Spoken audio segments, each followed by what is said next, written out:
notamment lors de la conférence de Nouakchott de l'année 2024, initiée par la présidence en exercice la Mauritanie, en collaboration avec la Commission de l'Union africaine et d'autres partenaires, dont l'UNICEF et l'UNESCO en particulier.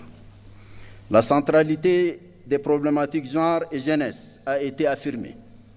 Les envoyés spéciaux femmes et jeunes se sont bien implantés dans l'univers institutionnel du leadership de l'organisation. Tout au long des 8 années de ce double mandat, bien d'autres domaines cruciaux ont retenu toute l'attention qu'ils méritent, de par leur importance pour le développement socio-économique de l'Afrique. Qu'il s'agisse de notre vision sur les questions minières, du programme détaillé de l'agriculture et de l'économie bleue, du développement des infrastructures et de l'énergie, du changement climatique avec l'adaptation et la résilience climatique du continent, de l'intégration régionale à travers la mise en œuvre de la zone de libre-échange continentale africaine, de l'opérationnalisation effective du Fonds de la paix qui a dépassé l'objectif de 400 millions de dollars, du traitement des crises humanitaires dont l'Afrique est l'épicentre avec la mise en place de l'Agence africaine humanitaire, du renforcement de la visibilité de l'Union africaine à travers notre partenariat avec les Nations unies. Tous ont été au centre de notre entreprise collective. Je profite de l'occasion pour rendre ici un hommage tout particulier à un artisan majeur de ces partenariats. J'ai nommé Antonio Guterres, un grand ami de l'Afrique. Merci Antonio.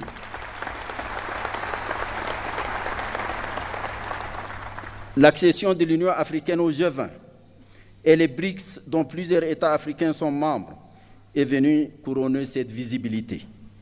Sur toutes ces questions, les structures spécialisées de l'Union africaine et les États membres ont mené des réflexions approfondies et tracé des perspectives claires pour certaines et rendu concrètes bien d'autres. Monsieur le Président, Excellences, Mesdames et Messieurs, il y a quelques mois, j'ai adressé à vos Excellences une lettre relative à quelques urgences centrales dans le devenir de notre Union et de ses capacités de réaliser au mieux possible nos objectifs. Je pense ici d'abord au Conseil de paix et sécurité, évoqué plus haut. Son rôle devrait s'accomplir sur la base des textes qui régissent son fonctionnement, dont il tire la force et la légitimité de concevoir, d'encadrer les questions prégnantes de notre sécurité collective et d'imposer, si nécessaire, les sanctions requises le cas échéant. Il est fort regrettable que ces décisions soient parfois contraires à nos principes et lorsqu'elles ne le sont pas, restent souvent lettre morte. Les décisions de cet organe continental central ne sauraient être considérées avec désinvolture et négligence par les États membres, ni par une conception et des pratiques biaisées des communautés économiques régionales au nom du principe galvaudé d'une subsidiarité interprétée de façon intéressée et partisane. L'évocation du CPS renvoie à la question des changements non constitutionnels du gouvernement. À cet égard, j'ai mentionné dans la dite lettre que nous n'avons plus désormais que 2 options. Soit abandonner les principes qui régissent actuellement cette problématique, soit les appliquer sérieusement, quitte à les réviser et les adapter à nos besoins et réalités nouvelles. Nous ne pouvons, pour notre crédibilité, continuer à ressasser telle une litanie ces principes tout en les piétinant ou acceptant leur flagrante et constante violation. Il n'y a rien de plus corrosif de notre crédibilité qu'une telle attitude qui a conduit ces derniers temps à une véritable défiance vis-à-vis des règles et principes et fragiliser l'intégration dans une partie du continent. J'ai mentionné également le marasme persistant et paralysant de notre insupportable division en matière de représentation en relation avec nos partenariats dits stratégiques. J'appelais ici encore à choisir l'une des 2 options qui s'y présentent pour nous et dont j'ai présenté clairement les termes dans ma lettre. J'avais également mentionné la question récurrente du financement de l'organisation, laquelle paradoxalement contraste avec les tendances continues de multiplication des organes sans souci de leur financement. Une organisation indépendante et gardienne de notre liberté et de notre souveraineté ne saurait se construire par le financement d'autrui. J'avais également soulevé la réduction privative d'initiative du président de la Commission de l'Union africaine et appelé à son harmonisation avec les obligations légales et coutumières qui s'imposent désormais à lui. En somme, l'essence de ma correspondance est simple et peut-être brutale. C'est la question d'être dignement ou ne pas être de notre organisation, placée devant une terrible conjugaison de facteurs de complexité. Ce sont toutes ces questions auxquelles vous faites face aujourd'hui que j'ai voulu pudiquement poser dans ma lettre. Allons-nous enfin ouvrir les yeux sur le sort de notre organisation ou alors continuer à la laisser se lamenter et gémir? Excellences, Monsieur le Président, Excellences, Mesdames et Messieurs, c'est une vérité banale aujourd'hui d'affirmer que les concepts et les instruments juridiques servant de cadre d'analyse des dynamiques de la politique internationale contemporaine sont périmés. Ils ont perdu leur vertu à la fois structurante et explicative des phénomènes mondiaux actuels. Un tel constat explique pourquoi les débats portent aujourd'hui sur les modalités d'avènement d'une nouvelle gouvernance économique et politique mondiale. L'Afrique ne peut rester muette et inactive. Elle doit impérativement se jeter dans la bataille pour se tailler sa place propre dans les configurations en cours de recomposition. Ce n'est pas facile. Cela demandera de l'ingéniosité, de la créativité, de la méthode, du courage. Plus généralement, cela demandera une vraie rédemption pour un réveil de la conscience et de l'âme du panafricanisme. Celui de la conscience de notre africanité, celui de la fierté de notre africanité, celui de l'attachement à notre africanité, celui du rejet de notre dépersonnalisation et de notre servilité nihiliste, de notre identité et de notre être.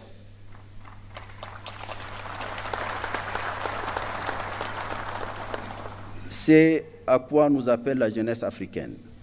Celle-ci, majoritaire dans tous nos États, est de plus en plus exigeante. Sa voix résonne de plus en plus fort grâce aux nouvelles formes de communication qui amplifient toutes les expressions.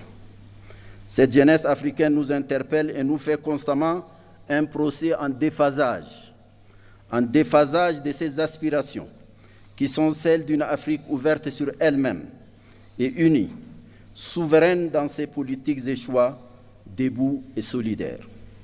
Cette solidarité a toujours été notre planche de salut dans notre combat contre le colonialisme et l'apartheid et le parachèvement de notre indépendance. Nous venons de nous incliner sur la mémoire d'un de ces grands combattants, Sam Nujoma. Ça doit nous rappeler quelque chose, mesdames et messieurs.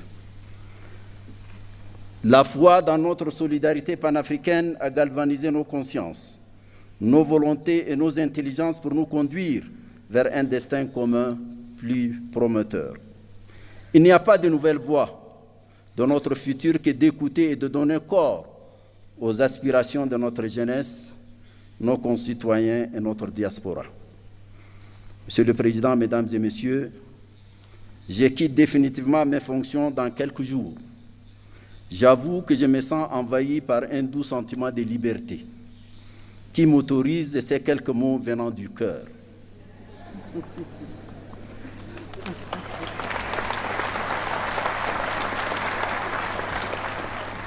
Le premier est un mot de profonde gratitude à vos excellences pour la confiance que vous m'avez accordée en m'élisant pour 2 mandats successifs, président de la Commission de l'Union africaine.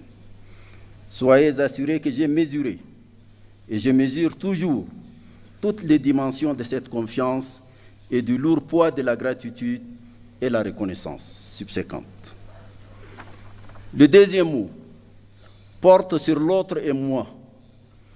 Dans cet autre, je pense d'abord à nos partenaires, surtout ceux qui nous ont offert une amitié sincère et une coopération mutuellement avantageuse.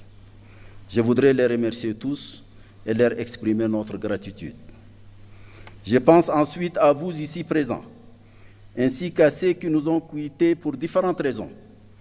Nous avons réalisé de bonnes et grandes choses, et surtout avons, autant que faire se peut, respecter une certaine éthique et une ligne de conduite que nous croyons conforme à nos principes et objectifs. Veuillez accepter toute ma reconnaissance. Les membres de la Commission de l'Union africaine, d'autres hommes et femmes ensuite, y ont travaillé, souvent dans l'ombre, avec assiduité, dévouement, discipline et talent. Je voudrais leur rendre l'hommage qu'ils méritent. I am also thinking of you, present here, those who have left us also for different reasons. You have realized good and great things, and above all, as far as possible, respected a certain ethic and a line of conduct that we have believed to be consistent with our principles. Please accept my full gratitude. The members of the African Union Commission, other men and women that have worked very often in the shadows with diligence, dedication, ou m'étais trompé et manqué des occasions de faire mieux. Je voudrais m'en excuser et demander pardon si mes manquements ont causé un quelconque tort individuel ou collectif.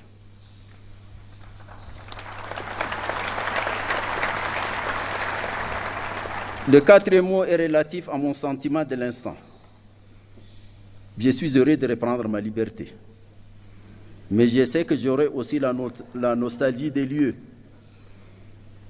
des femmes et des hommes que j'y ai connus, du peuple éthiopien à la civilisation millénaire. À vous, mon cher Dr Abiy Ahmed, Betam Amesegnalem.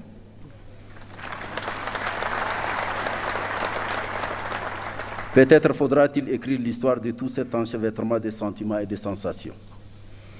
Enfin, mon cinquième mot est celui de mon serment, de continuer à servir, de penser à l'Afrique, à servir l'Afrique, à rêver pour elle, pour sa jeunesse à laquelle nous n'avons pas fait suffisamment et à laquelle nous devons faire beaucoup, car après tout, c'est elle qui compte aujourd'hui et davantage demain. Un mot de la fin à vous, Monsieur le Président et cher frère Mohamed Cheikh Al-Ghazouani, pour vous dire combien j'ai apprécié votre proximité tout au long de votre mandat. Vous avez été un maître de sagesse, de civisme et de hauteur, inspirant à tous égards. À vous, Monsieur le Président et cher frère João Lourenço, je me permets de souligner que la force tranquille que vous symbolisez me rassure sur une présidence en exercice de sérieux et de substance. Puissiez-vous tous les deux en particulier, et nous tous, avoir une pensée agissante pour les grands prisonniers du Sahel, le président Mohamed Bazoum, dont rien ne justifie l'interminable détention. Il doit être libéré sans condition. Plein succès à notre sommet, plein succès à notre prochain leadership. Je vous remercie.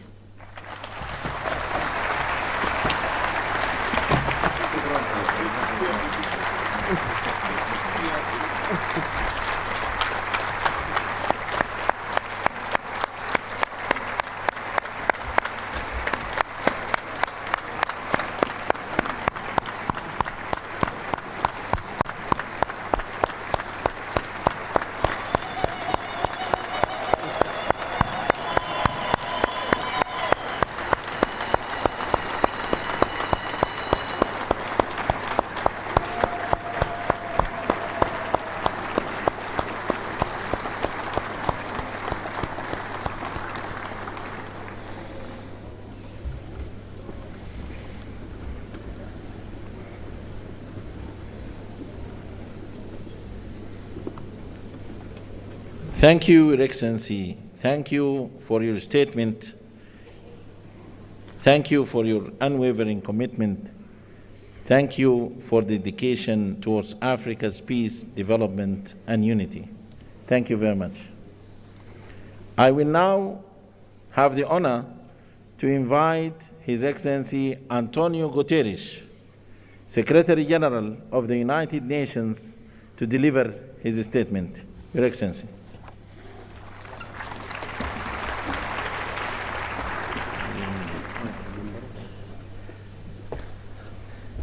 Monsieur le Président de l'Union africaine, Excellences, Excellencies, ladies and gentlemen, all protocol observed. President Mohamed Ould Ghazouani, thank you for your leadership in the outstanding exercise of your mandate. Presidente João Lourenço, parabéns e aguardo com expectativa a oportunidade de trabalhar consigo como novo Presidente da União Africana. I also want to give a very special expression of gratitude to the Chairperson of the African Union Commission, Moussa Faki, for his 8 years of strong and permanent commitment to multilateralism and impeccable cooperation with the United Nations. Cher Moussa,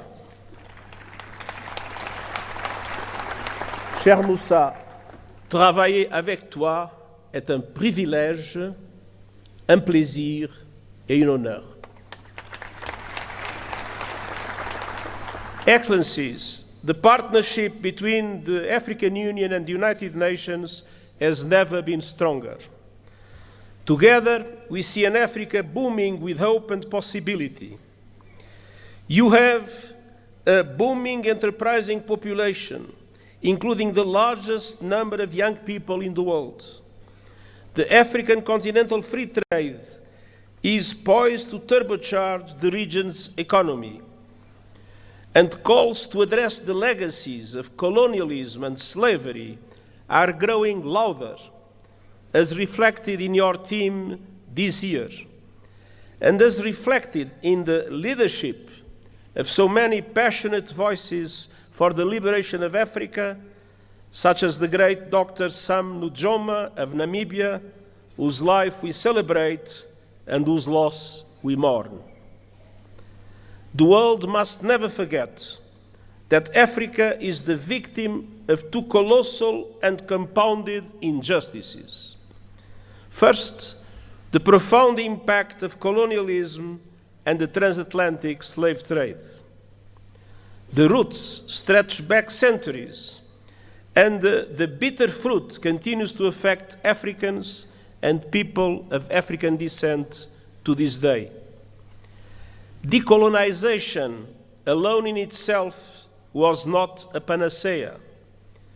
Political independence did not free countries from structures based on exploitation and decades of economic, social, and institutional underinvestment.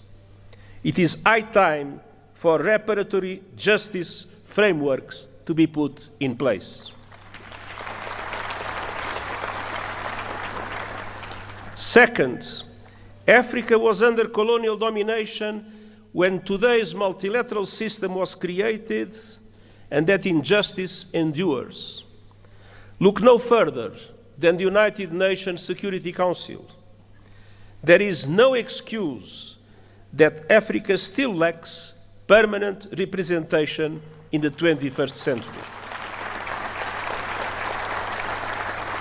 I will keep working with the African Union and all member states to ensure the representation Africa needs and the justice you deserve, including with 2 permanent members of the Security Council. And we will keep pressing together for an international financial architecture that is no longer outdated, dysfunctional, and unfair. Correcting age-old injustices is essential to address here and now challenges. And the good news is that we have many of the solutions we need. Last year, you helped drive that effort at the United Nations with the Pact for the Future. And I thank Africa for its support that was vital to approve the pact. Our task now is to make those commitments a reality. South Africa's G20 chairmanship could not come at a better time. Let me point to 4 areas for action.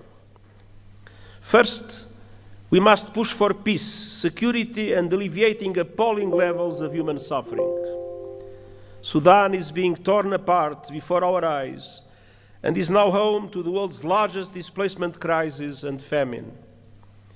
As we near the holy months of Ramadan, it is time for an immediate cessation of hostilities. And the international community must come together to stop the flow of weapons and the bankrolling of bloodshed. In the Democratic Republic of the Congolese people have been suffering yet again from a brutal cycle of violence.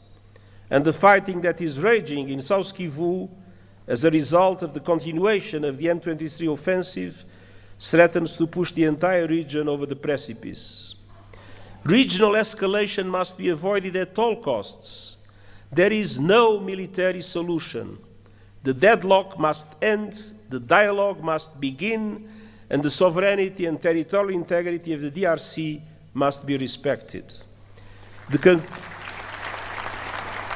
conclusions of the recent joint EAC-SADC summit offer a way forward, with a renewed call for an immediate ceasefire and new momentum for regional efforts based on the Luanda and Nairobi processes. Now is the time for swift implementation. And you can count on the continued support of the United Nations, including MONUSCO. In the Sahel, the clear and present threat of terrorism is undermining peace, security, and sustainable development.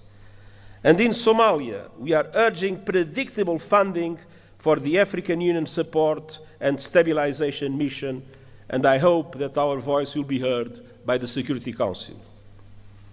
And as we gather here in Africa, I know all our minds are also very much on Gaza. A resumption of hostilities must be avoided at all costs. The Palestinian people have suffered too much. I welcome efforts by the parties to abide by the ceasefire agreement and urge action for a permanent ceasefire and the release of all hostages. Peace is possible in the Middle East, and that starts with tangible, irreversible, and permanent progress towards the two-state solution, Israel and Palestine, living side by side in peace and security. Excellencies, on all fronts, we stand shoulder to shoulder with the African Union to advance security, stability, human rights, and rule of law. Excellencies, second, we must keep working together to deliver the AU 2063 agenda and the 2030 agenda for sustainable development and drive action on finance. African countries pay up to 8 times more to borrow than developed countries, and 20 are in or at risk of debt distress. The Pact for the Future supports an international financial architecture reform to reflect today's economy, ensuring fair representation and urging effective action on debt relief. And I will stand with Africa as a matter of justice and to right the historic wrongs. Excellencies, third, the climate crisis.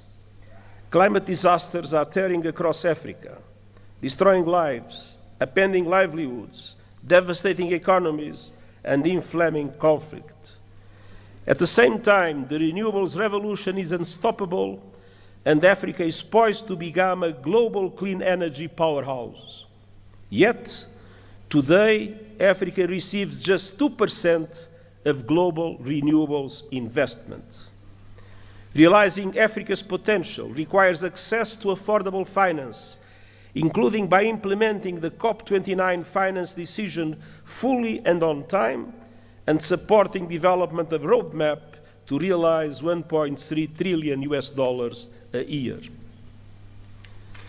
Excellencies, Africa has contributed little to the climate crisis, yet is paying the price with record droughts, floods, and heat. Climate justice requires a massive investment in adaptation, with the international community bearing an enormous responsibility.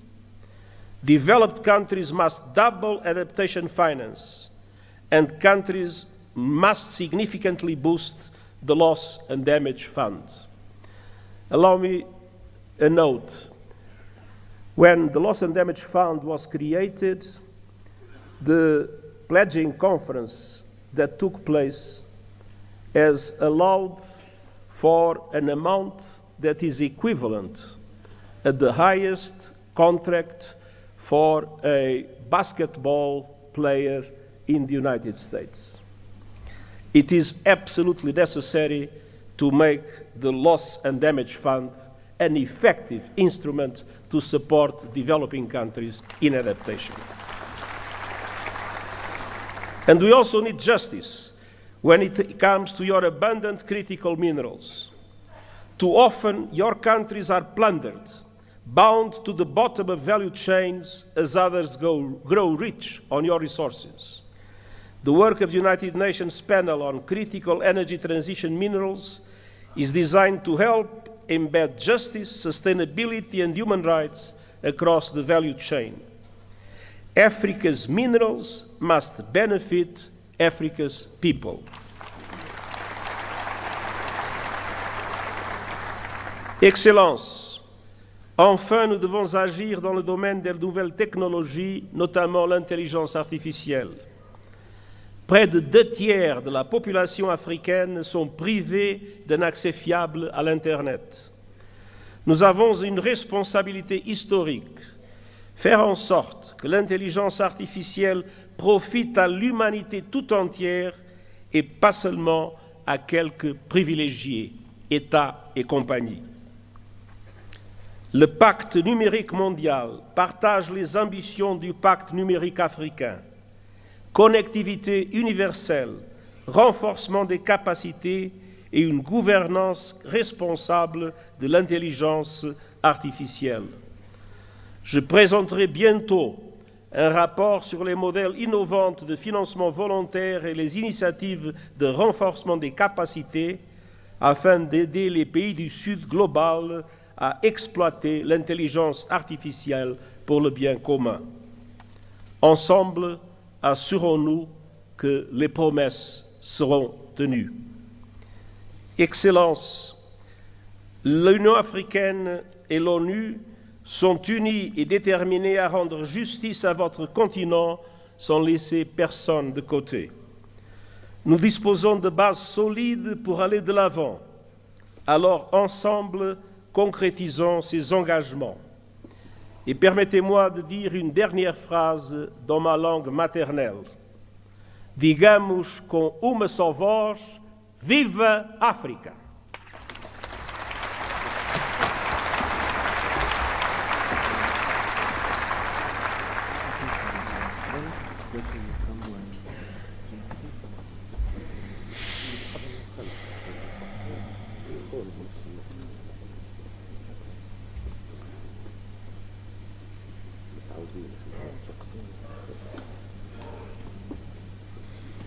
Thank you, Your Excellency, for your statement.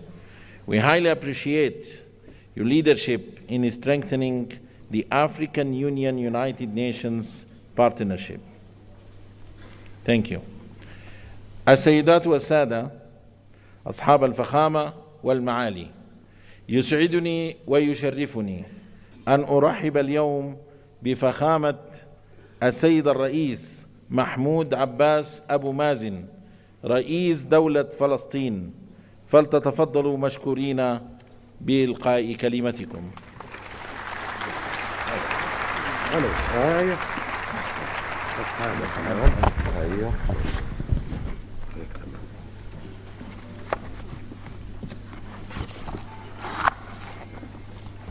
بسم الله الرحمن الرحيم. فخامة الرئيس محمد ولد الغزواني رئيس جمهورية موريتانيا، رئيس القمة الإفريقية، دولة رئيس الوزراء الأثيوبي السيد آبي أحمد، معالي السيد محموسة فكي رئيس مفوضية الاتحاد الإفريقي، معالي السيد أنطونيو غوتيريش الأمين العام للأمم المتحدة، أصحاب الفخامة والمعالي الحضور الكريم، السلام عليكم ورحمة الله وبركاته. نود في البداية أن نقدم التهنئة لفخامة الرئيس جواو لورينسو رئيس جمهورية أنغولا على توليه رئاسة الاتحاد الإفريقي للعام 2025، متمنين له التوفيق والنجاح، والشكر موصول لفخامة الرئيس محمد ولد الغزواني على رئاسته للدورة السابقة للاتحاد. ويسعدني أن ألتقي بكم مجدداً وباسم الشعب الفلسطيني الذي يحمل في قلبه تقديراً عميقاً لشعوب وقيادات دول إفريقيا التي نفتخر بصداقتها، والتي كانت ولا تزال داعماً مخلصاً لنضالنا العادل من أجل الحرية والاستقلال.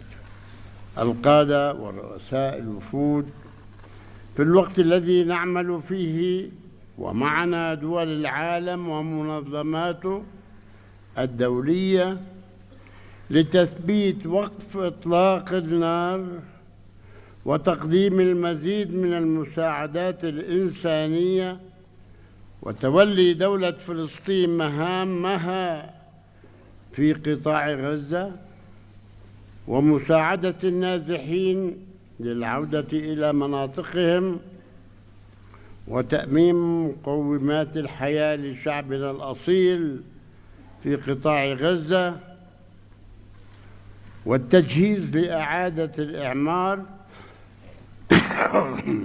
تخرج علينا دعوات لانتزاع شعبنا من أرضه وتهجيره والمساس بسيادة دول أخرى، دعوات هدفها إلهاء العالم عن جرائم الحرب والإبادة الجماعية والتدمير في غزة وجرائم الاستيطان والمستوطنين وسرقة الأرض الفلسطينية ومحاولات ضمها والاعتداء على المقدسات في الضفة والقدس، والتي تقوم بها قوات الاحتلال وعصابات المستوطنين الإرهابيين بهدف تقويض حل الدولتين وإضعاف السلطة الوطنية الفلسطينية.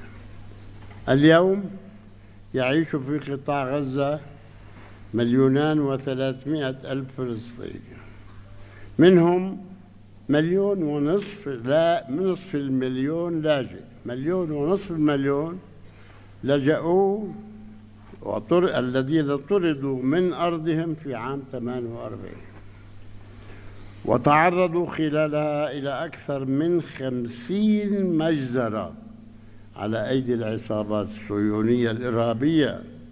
والمكان الوحيد إذا أراد الأمريكان حلاً، المكان الوحيد الذي يجب عودتهم إليه هو مدنهم وقراهم التي هجروا منها إبان النكبة تنفيذاً للقرار الأممي 194 الذي يدعو إلى عودة اللاجئين الفلسطينيين إلى مدنهم وقراهم التي هجروا منها وتعويضهم عن كامل الأضرار التي ألحقت بهم. إننا نؤكد على رفضنا الكامل والمطلق لأية دعوات تهدف لتهجير شعبنا الفلسطيني من وطنه، والتي من شأنها إبقاء المنطقة في دائرة العنف بدلاً من الذهاب لصنع السلام. وسيكون واهماً من يعتقد أنه بإمكانه فرض صفقة قرن جديدة التي أطلقت قبل سنوات، أو تهجير شعبنا والاستيلاء على أي شبر من أرضنا. ونقدر في هذا الصدد مواقف كل الدول التي رفضت دعوات تهجير شعبنا من وطنه ووقفت إلى جانب حقه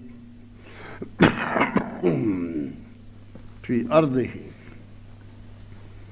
مثمنين عاليا موقف الاتحاد الإفريقي ودوله الأعضاء في هذا الشأن. إن هذه الممارسات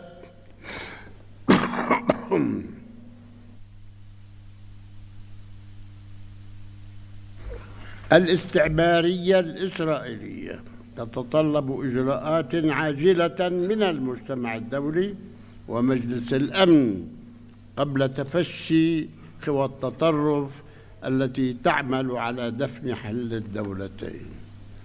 القادة ورؤساء الوفود، إن قضيتنا الفلسطينية هي قضية عدل لشعب يسعى للحرية والاستقلال، وإن التزامنا بالشرعية الدولية والاتفاقات الموقعة بما فيها تنفيذ الرؤية المبنية على حل الدولتين يقضي بإنهاء الاحتلال الإسرائيلي الذي يسيطر بالقوة العسكرية على أرض دولة فلسطين بعاصمتها القدس الشرقية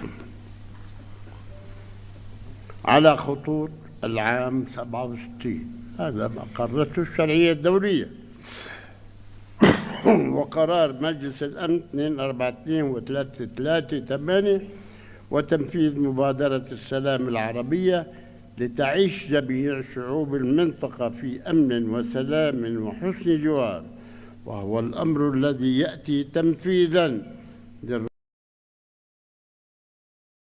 للرؤية الاحتلال وضرورة إنهائه، وحدد الوقت في خلال 12 شهراً. المحكمة الدولية قررت 12 شهر يجب عليه أن ينتهي وفق قرار الجمعية العامة للأمم المتحدة وعقد مؤتمر الأطراف السامية المتعاقدة على اتفاقية جنيف الشهر المقبل. وندعو بهذه المناسبة دول الاتحاد الأفريقي للمشاركة في هذا المؤتمر الهام.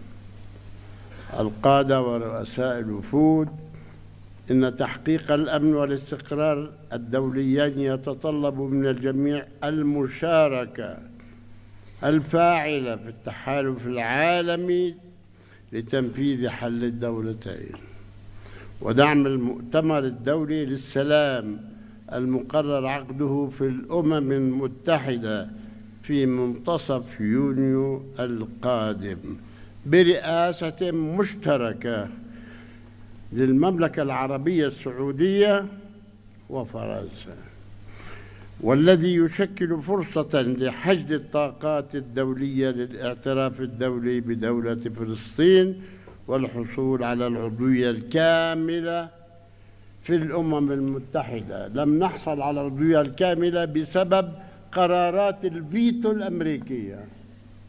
نحن مراقبون في الأمم المتحدة، وتنفيذ حل الدولتين المبني على الشرعية الدولية.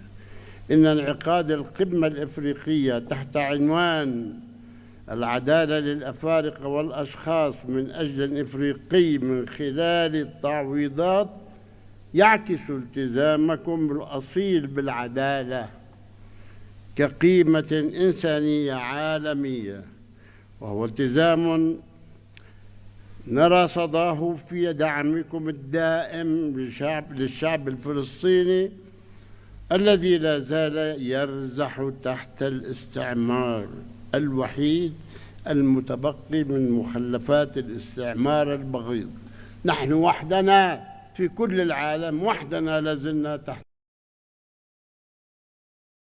عاشته شعوبكم. أنتم وقعتم والحمد لله تحررتم وتحررتم منه. ختاما نجدد شكرنا للاتحاد الافريقي ودوله الاعضاء على دعمهم الثابت لنضال الشعب الفلسطيني لنيل حريته واستقلاله، متمنين النجاح والتوفيق لاعمال قمتكم ومستقبلا مشرقا للقاره الافريقيه وشعوبها الحره. والسلام عليكم ورحمة الله وبركاته.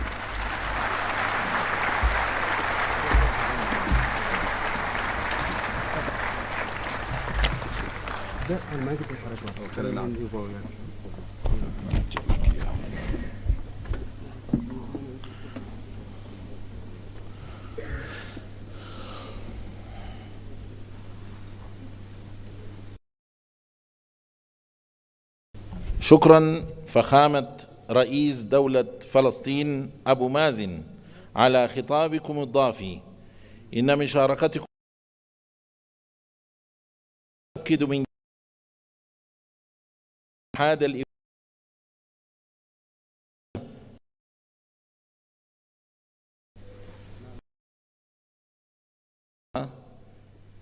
to invite His Excellency Mohammed Wil Sheikh Al-Ghazwani, President of the Islamic Republic of Mauritania and Chairperson of the African Union, to deliver his opening remarks.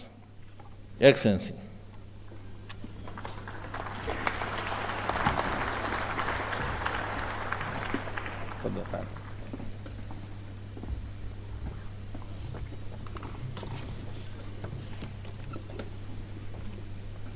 بسم الله الرحمن الرحيم، والصلاة والسلام على سيدنا محمد. أصحاب الفخامة والمعالي رؤساء الدول والحكومات، صاحب الفخامة السيد أبي أحمد رئيس الوزراء لجمهورية إثيوبيا الاتحادية الديمقراطية، معالي السيد موسى فقي محمد معالي رئيس مفوضية الاتحاد الإفريقي، معالي السيد أنطونيو غوتيريش الأمين العام للأمم المتحدة، فخامة الرئيس محمود الصينية، معالي السيدة ميا موتلي رئيسة الوزراء لجمهورية بربادوس، السادة والسيدات رؤساء الوفود، السادة والسيدات الوزراء، السادة والسيدات السفراء، السادة والسيدات ضيوفنا الكرام، أود بداية أن أتوجه بجزيل الشكر للحكومة والشعب الإثيوبيين على ما اتخذوه من إجراءات لتسهيل التنظيم لمحكم لقمتنا هذه، وعلى ما أحطنا به ونحاط به دائما من عناية فائقة وكرم ضيافة أصيل في هذه المدينة العريقة، موطن ميلاد المؤسسية الأسمى عن طموح وتطلعات أيام إفريقيا موحدة آمنة مستقرة ومزدهرة.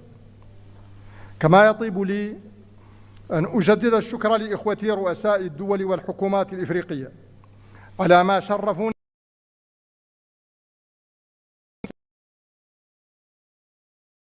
منحوني إياهم خلال تأديتي لهذه المهمة الجليلة وأتوجه بنفس الشكر الجزيل إلى الذين حضروا بدعوة منا ليشاركونا هذا الحدث السنوي الهام في بداية سنة 2025 التي تؤشر لحقبة تحمل الكثير من الشكوك والقلق والتساؤلات. أصحاب الفخامة والمعالي، أيها السادة والسيدات، لقد صادف تشرفنا باستلام الرئاسة الدورية للاتحاد الإفريقي ظرفاً دولياً وقارياً بالغ الحساسية والصعوبة، لكنه في الوقت ذاته صادف اعتماد خطتنا العشرية الثانية في سياق تنفيذ أجندة 2063 والتي تمثل الإطار العام للخطط التنموية متوسطة المدى للدول الأعضاء والمجموعات الاقتصادية الإقليمية ومختلف أجهزة الاتحاد الإفريقي. وفي اعتماد هذه الخطة العشرية دلالة جلية على صلابة إرادتنا المشتركة في تحقيق تطلعات شعوبنا إلى قيام إفريقيا التي نريدها جميعاً مهما كثرت العوائق ومهما عظمت التحديات، وإنها بحق لعظيمة. وقد كنت أوان تسلم قيادة الاتحاد الإفريقي على أتم الوعي بحجم المهمة وحساسية الظرف. فعالمنا اليوم تتصاعد فيه الأزمات المتنوعة وتتسع فيه فضاءات التنازع وتتكاثر بؤار التوتر بشكل هز علاقات القيم والمبادئ التي تأسس عليها النظام الدولي منذ نهاية الحرب العالمية الثانية. فبعد فترة من الهدوء ومن انتعاش المنظمات الدولية ومن الإيمان بعالم أكثر سلاماً، تصدعت المرجعيات وتلاشت الآمال بعضها تلو البعض الآخر، وبدأت إعادة صياغة تدريجية للنظام الدولي بنحو لم تتضح بعد معالمه ولا مآلاته. ومنذ سنوات لم تتوقف مع الأسف إراقة الدماء، ووجد الكثير من الناس أنفسهم في وضع إنساني استعجالي. وعرف العالم مستوى من العنف والهمجية لم يشهد له نظيراً منذ الحرب العالمية الثانية، وفيما تعرضت وتتعرض له فلسطين المحتلة أوضح مصداق على ذلك. ويعقد هذا المشهد الدولي العام ويزيده قتامة ما فشى في قارتنا من حروب ونزاعات وعنف وتطرف وإرهاب. وإن لهذه الأزمات كلها القاري منها والدولي تأثيراً سلبياً عميقاً على الجهود الإنمائية لقارتنا الإفريقية التي تتشابك فيها أصلاً تحديات جسيمة من قبيل الفقر والبطالة وضعف المنظومات الصحية والتعليمية وهشاشة البنية الاقتصادية عموماً، ناهيك عن الآثار المدمرة للتغيرات المناخية وتفشي الإرهاب والنزاعات المسلحة التي تنسف الأمن والاستقرار وتفكك الأنسجة الاجتماعية وتلحق بالغ الضرر بالظروف المعيشية للسكان. وقد التزمنا في خطاب اختتام الدورة 37 لمؤتمر رؤساء الدول وحكومات الاتحاد الإفريقي بالعمل بجد على رفع مختلف هذه التحديات. فعملنا طوال فترة ولايتنا في احترام تام لنظم الاتحاد ولتناسق تناغم مؤسساته، وكذلك في انسجام كلي مع المفوضية والجماعات الاقتصادية الإقليمية والآليات الإقليمية على مواصلة وتعزيز جهود السلام وحل النزاعات بالطرق التفاوضية السليمة، بدعمنا مثلا الجهود القيمة التي يقوم بها صاحب الفخامة دينيس لجنة الاتحاد مستوى الاتصال المنتظم مع صاحبي الفخامة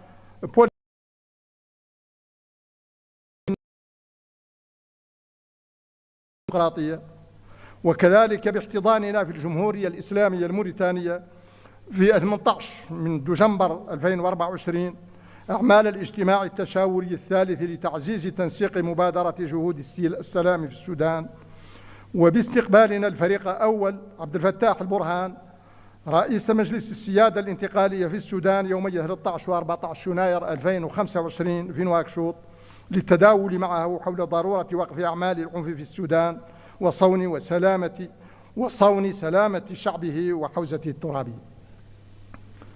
وعلى الرغم من جهود الاتحاد والمجموعات الإقليمية وآحاد الدول الأعضاء، لا يزال قيام السلام الشامل والمستديم بقارتنا هدفاً ينتظر التحقق.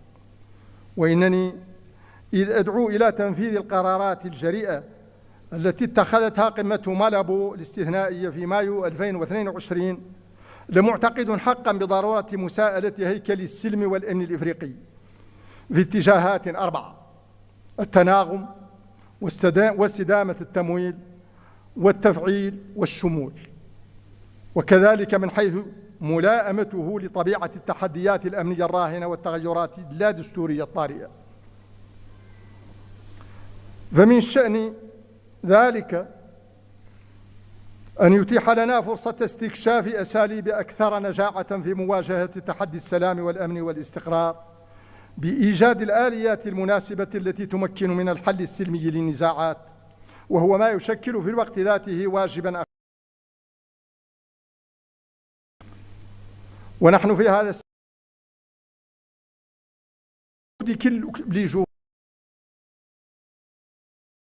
في هبة عامة ضمن جهد جماعي منسق وشامل لرفع هذا التحدي. أصحاب الفخامة والمعالي، أيها السيدات والسادة، لقد أولينا بالغ العناية للأجندة التنموية طوال مأموريتنا بسعينا المستمر لحشد المزيد من التمويل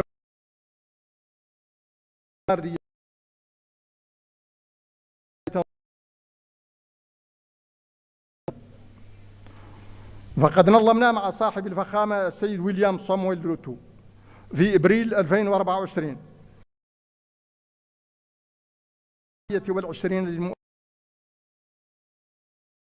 عززنا عملية الدعم هذه مع صاحب الفخامة ألسان واترا أثناء القمة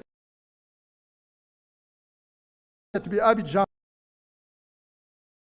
ومثلت لحظة هامة في عملية التجديد 21 لموارد هذه المؤسسة. وقد أسفرت جهود الدعم والمناصرة هذه عن تجديد موارد المؤسسة الدولية للتنمية بمستوى غير مسبوق وصل 100 مليار دولار في أعمال القمة الإفريقية الكورية، وحصلنا خلالها على زيادة كبيرة من الأموال الكورية الموجهة نحو المساعدة الإنمائية، والتي ارتفع حجمها بالنسبة لإفريقيا من 5.5 مليار دولار إلى 10 مليارات دولار، علاوة على مبلغ 14 مليار دولار مخصصة لتمويل الصادرات دعما للشركات المستثمرة في قارتنا. ينضاف لذلك ما أسفرت عنه النسخة الرابعة من قمة التعاون الصيني الإفريقي على مستوى الرؤساء من إعلان تخصيص جمهورية الصين الشعبية 50 مليار دولار لدفع عجلة التنمية في قارتنا.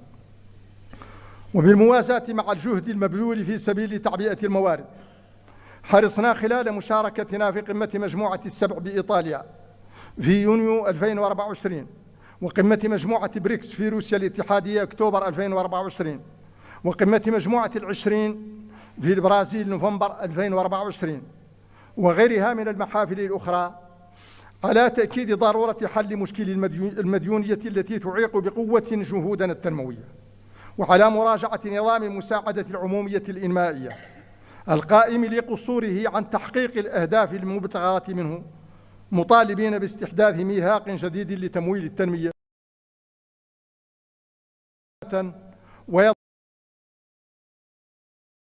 ومنصفا لتمويلات تناسب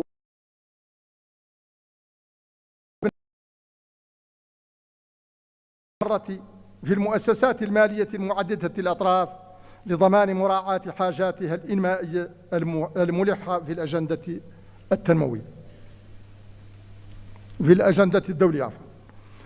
وإن الغاية من العمل على تعبئة الموارد في الأساس دفع عجلة التنمية لتعزيز قدرة قارتنا على تحويل إمكاناتها ومواردها الهائلة إلى تنمية مستديمة فعلية ترفع التحديات التي تواجهها والتي عمقتها الأزمات الاقتصادية والأمنية والصحية والمناخية. وفي هذا السياق، وعملا بما تقرر من اتخاذ بناء الوصول إلى التعاون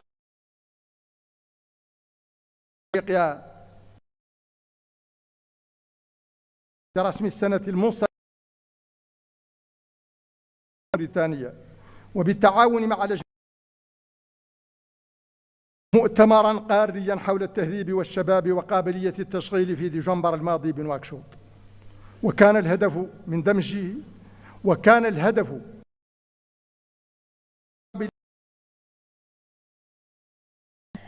التركيز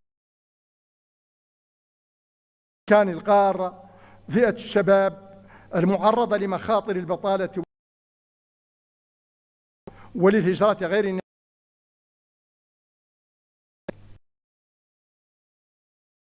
الاعتماد. إعلان نواكشوط تكون دعامة تنموية مستدامة وخلق فرص العمل الملائمة تقليصا لدوائر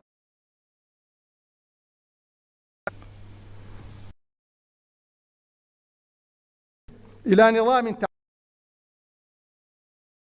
أنه يحتاج كذلك مثل كل مواطن إفريقي عموما إلى منظومات صحية تؤمن نفاذا شاملا لخدمات صحية جيدة وتكون قادرة على الصمود في وجه الحوائج والصدمات الصحية الطارئة كالتي شهدتها القارة مؤخرا مثل جدري القردة وماربورغ والكوليرا.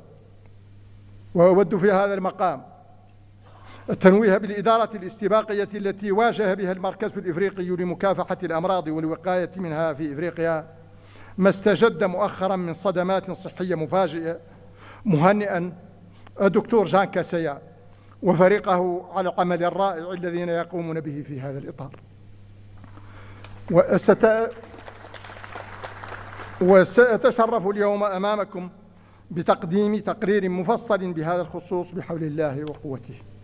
أصحاب الفخامة والمعالي، أيها السادة والسيدات، انسجاما مع إعلان داكار حول السيادة الغذائية ومع الوثيقة المنبثقة عن قمة إفريقيا والولايات المتحدة، نظمنا قمتين استثنائيتين في سبيل تعزيز المنظومات في قبيل تعزيز المنظومات الزراعية. انعقدت أولاهما في نيروبي في مايو 2024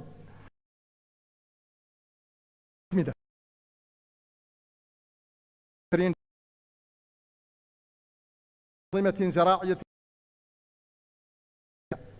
واعتمدت خلالها استراتيجية وخطة عمل التنمية الزراعية الشاملة في إفريقيا للفترة 2026-2035. وإنني لأوصل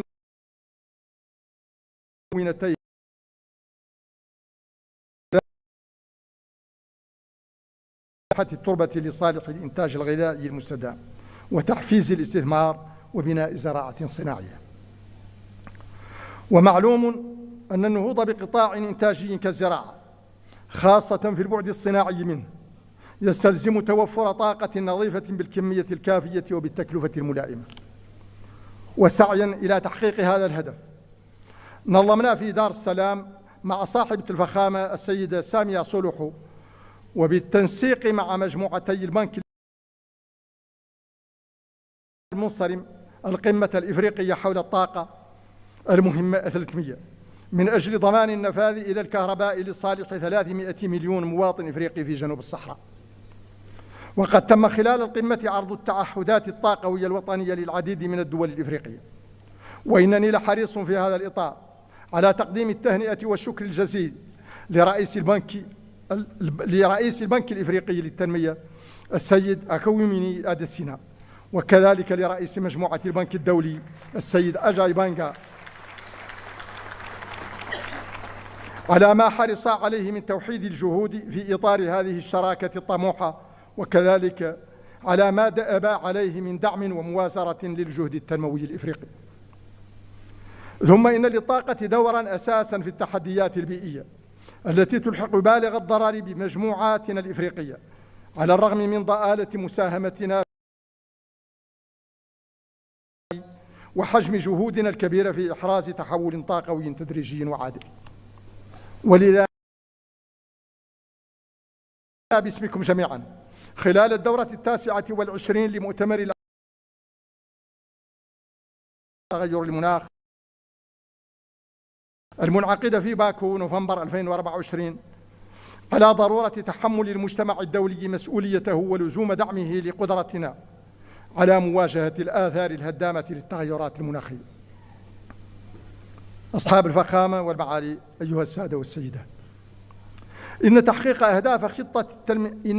أهداف خطة العمل الثانية لتنفيذ أجندة 2063 يرتبط كثيرا بقوة وعمق التنسيق ما بين الاتحاد الإفريقي والمجموعات الاقتصادية الإقليمية والآليات الإقليمية. ولذا ركزنا خلال اجتماع التنسيق على ضرورة دمج الخطط الوطنية في البرامج القارية توطيدا لتكامل القارة وتعزيزا لوحدة صوتها دوليا. ووحدة الصوت هذه هي ما سيمكننا من أن نتبوأ المكانة التي تسمح لنا بالإسهام الفعال في صياغة جداول الأعمال الدولية على نحو يجعلها أكثر تركيزا على قضايانا الإفريقية الحساسة. ولذا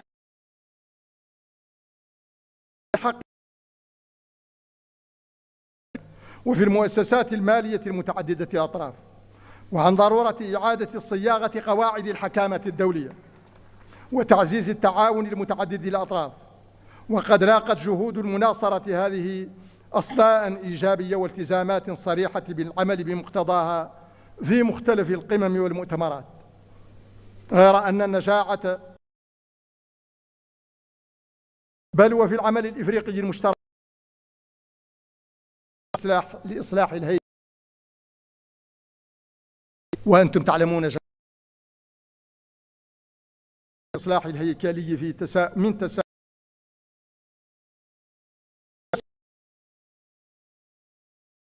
التناوب وتابيع المرشحين ونظرا لخطورة وإلحاح الوضع عقدنا دورة استثنائية للمجلس التنفيذي في مارس 2024 اتخذ خلالها قرار يحدد بشكل دقيق كيفية تطبيق مبدأ التناوب وتحديد المناطق المؤهلة لوظائف القيادة المختلفة ضمانا للتناوب العادل والمتوازن بين المناطق.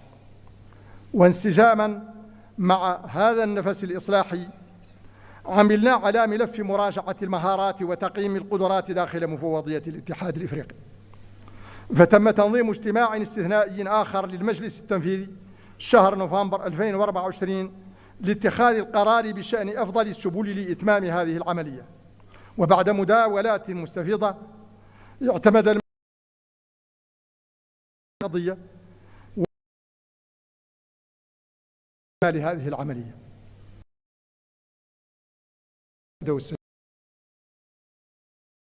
في خطاب التسلم أن تجاوز العوائق ورفع التحديات لا يكون إلا بالاتحاد وصهر الجهود الذين تستوجبه إدراكنا لوحدة المصير ويقضي به حجم الرهان ويستلزمه سمو الغاية التي نسعى إليها جميعا. الأمر الرئاسة جاو لورينسو متمنيا له التوفيق والنجاح في المهمة الجسيمة التي أوكلت إلى فخامته، معربا عن دائم استعدادي لدعمه ومؤازرته.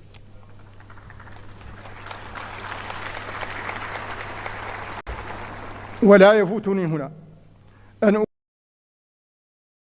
محمد رئيس مفوضية الاتحاد الإفريقي مشيدا بخصاله القيادية وشاكرا له دعمه الدائم ومساندته القيمة طيلة هذه المأمورية، ومتوجها المفوضية ومختلف أجهزة الاتحاد. أنا معتز وفخور لما أتيح لي خلال هذه المأمورية من خدمة قارتنا الإفريقية للمنابر.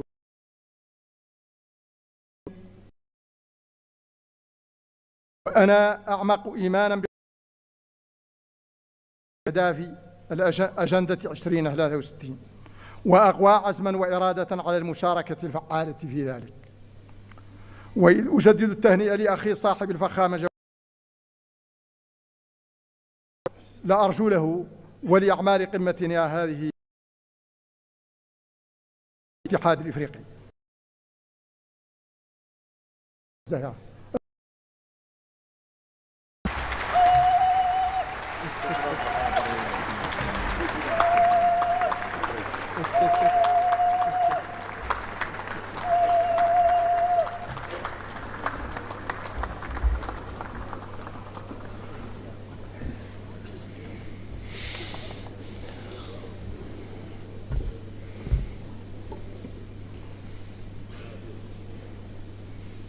شكرا فخامة الرئيس على كلمتكم. Excellencies, ladies and gentlemen, now allow me to invite Yusuf Mundoha Asumani to Ethiopia African Union, Dean of the African Ambassadors in Ethiopia, to introduce the new Bureau of the African Union Assembly for this session.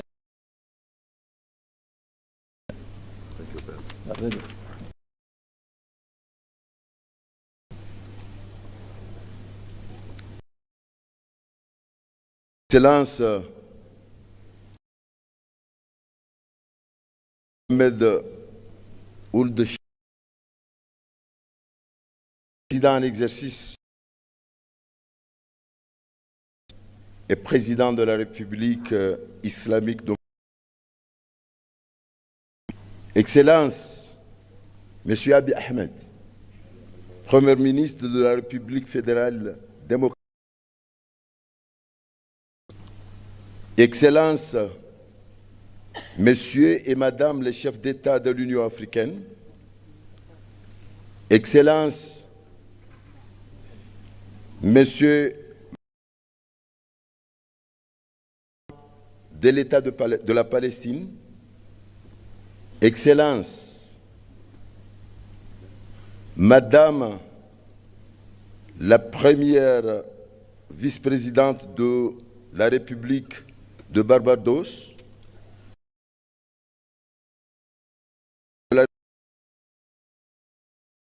Excellence,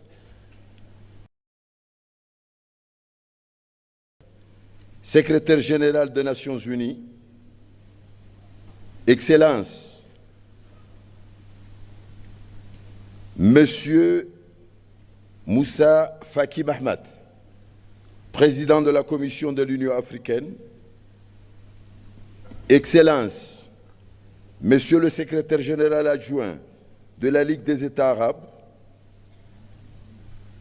Excellences, Mesdames les chefs des délégations, Excellences, représentants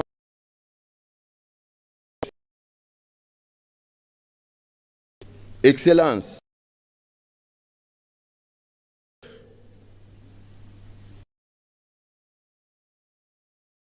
les chefs des organes de l'Union africaine, chers invités, à vos rangs et grades, Assalamu alaikum wa rahmatullahi wa barakatuh. J'ai l'insolent honneur de vous présenter le bureau de la conférence pour l'année 2025, conformément à l'article 16 du règlement de la conférence. Le bureau se compose comme suit. Président,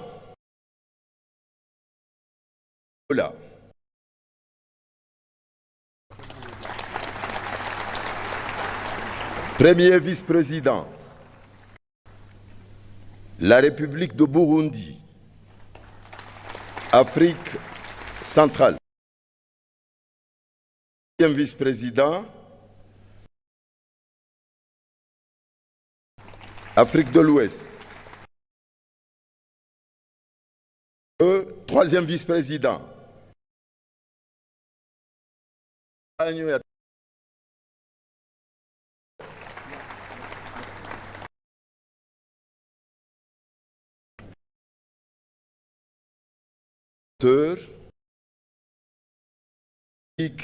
Islamique de Mauritanie, l'Afrique du Nord. Tel a été proposé pour votre approbation et je vous remercie.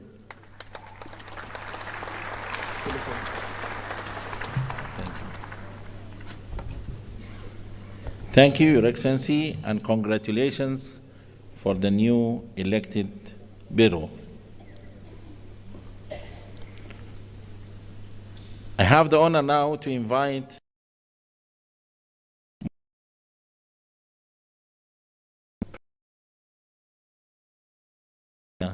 to deliver his hand.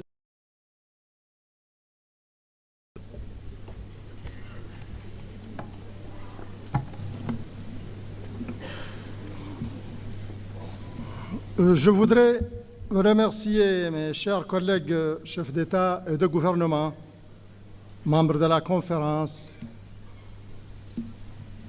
de m'avoir porté à la tête de l'Union africaine comme président en exercice au titre de l'année 2024-2025. Durant cette période, nous avons ensemble œuvré à faire avancer l'agenda du développement et de l'intégration de l'Afrique. Je tiens à vous remercier pour le soutien et vous remercier pour l'accompagnement sans faille qui ont contribué au succès de la Mauritanie et de l'Afrique dans l'exécution de cette noble tâche. Et je vais vous demander de me permettre maintenant d'inviter mon frère, le président João Lourenço, pour la passation du témoin et lui souhaite beaucoup de succès et de réussite. Je vous invite, Monsieur le Président. Thank you, Your Excellency.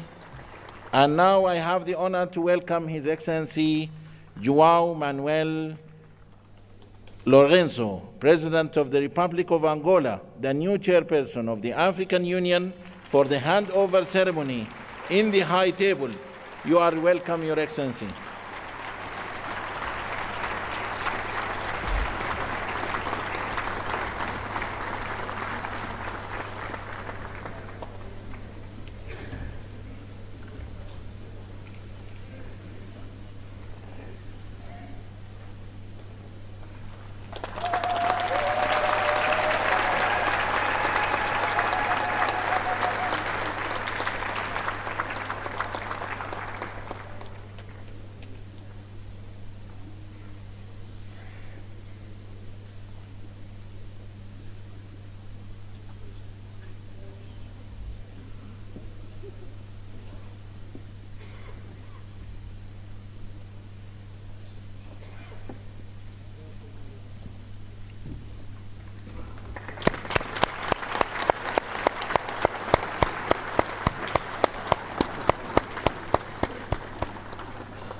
Okay, thank you.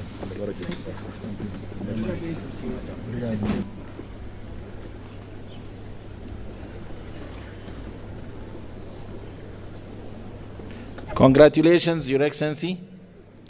Allow me now to call His Excellency João Manuel Lourenço, President of the Republic of Angola, Chairperson of the African Union, to deliver his acceptance speech.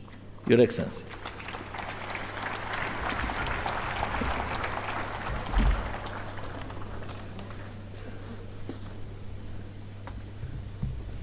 Your Excellency.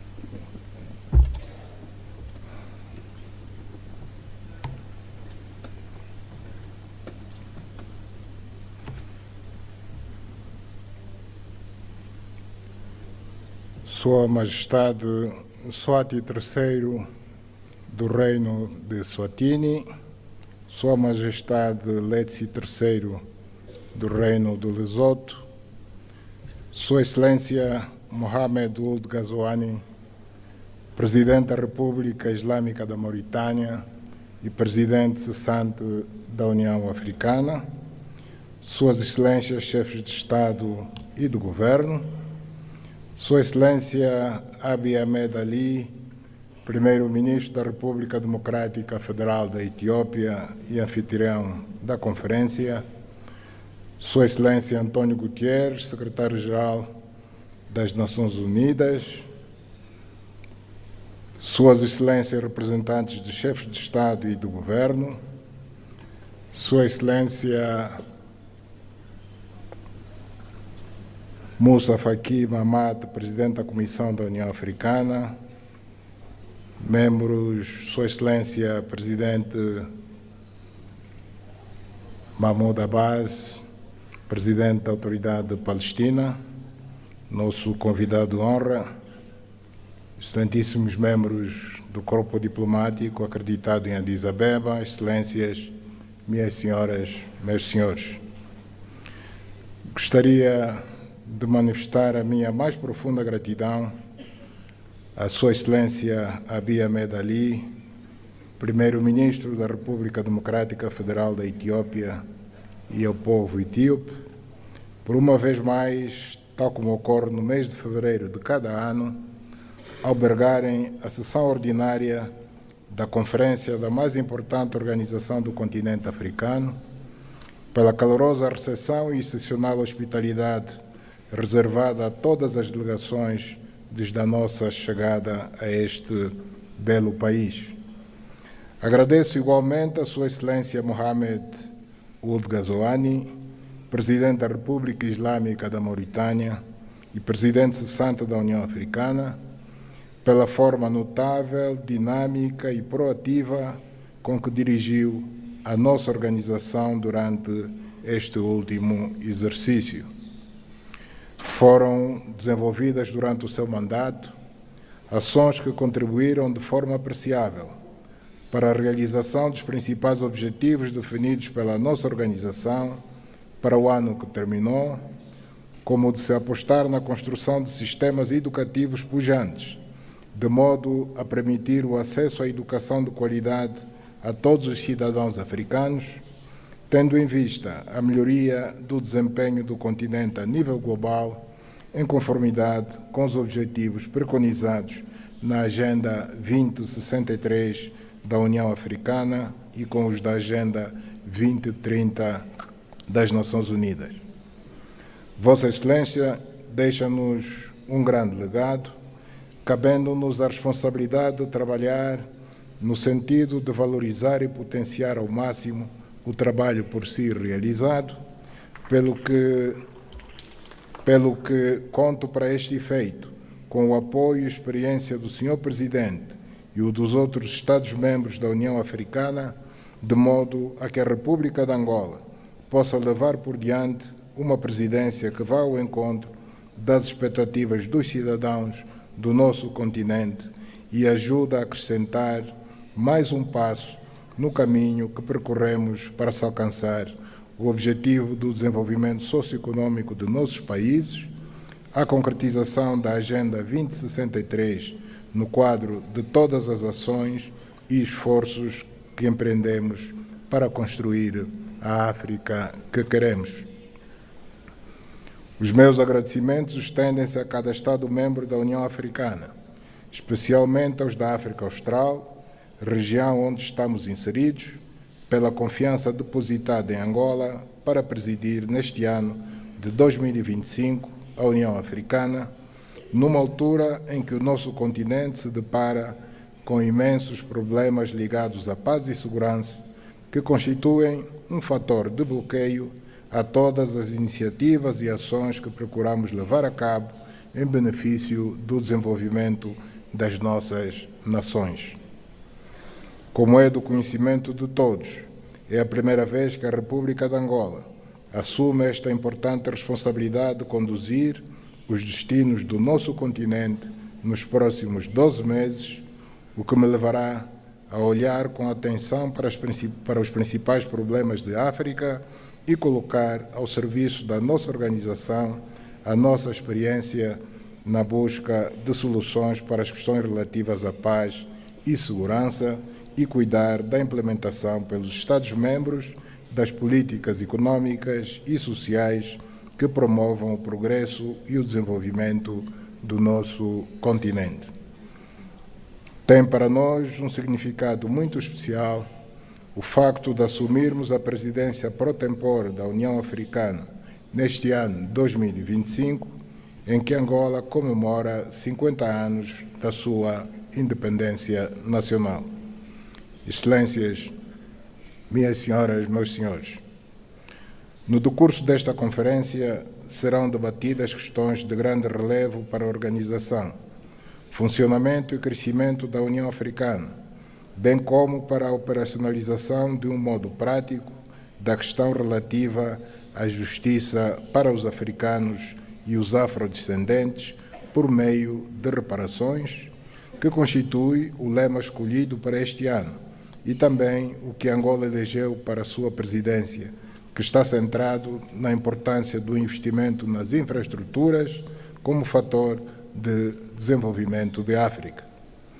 A conjugação destes dois aspectos pode levar-nos a construir um canal de comunicação e de diálogo com os nossos parceiros internacionais que os faça compreender a importância e vantagem de cooperar com uma África desenvolvida, industrializada, com capacidade para superar a fome, a pobreza, a miséria e o desemprego, reduzindo assim a probabilidade de conflitos armados e de imigrantes ilegais junto às suas fronteiras.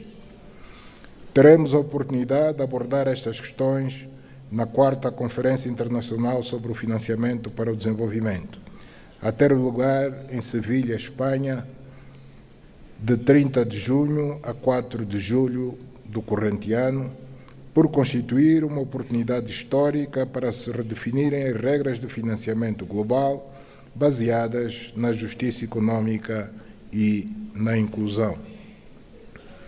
Tendo em conta os compromissos assumidos em conferências anteriores, mas nem sempre cumpridos, designadamente o Consenso de Monterrey, a Declaração de Doha e a Agenda de Ação da Addis Abeba, a 4ª Conferência de Sevilha, visa responder aos desafios persistentes que se verificam no financiamento para o desenvolvimento e favorecer a adoção de soluções inovadoras e eficazes.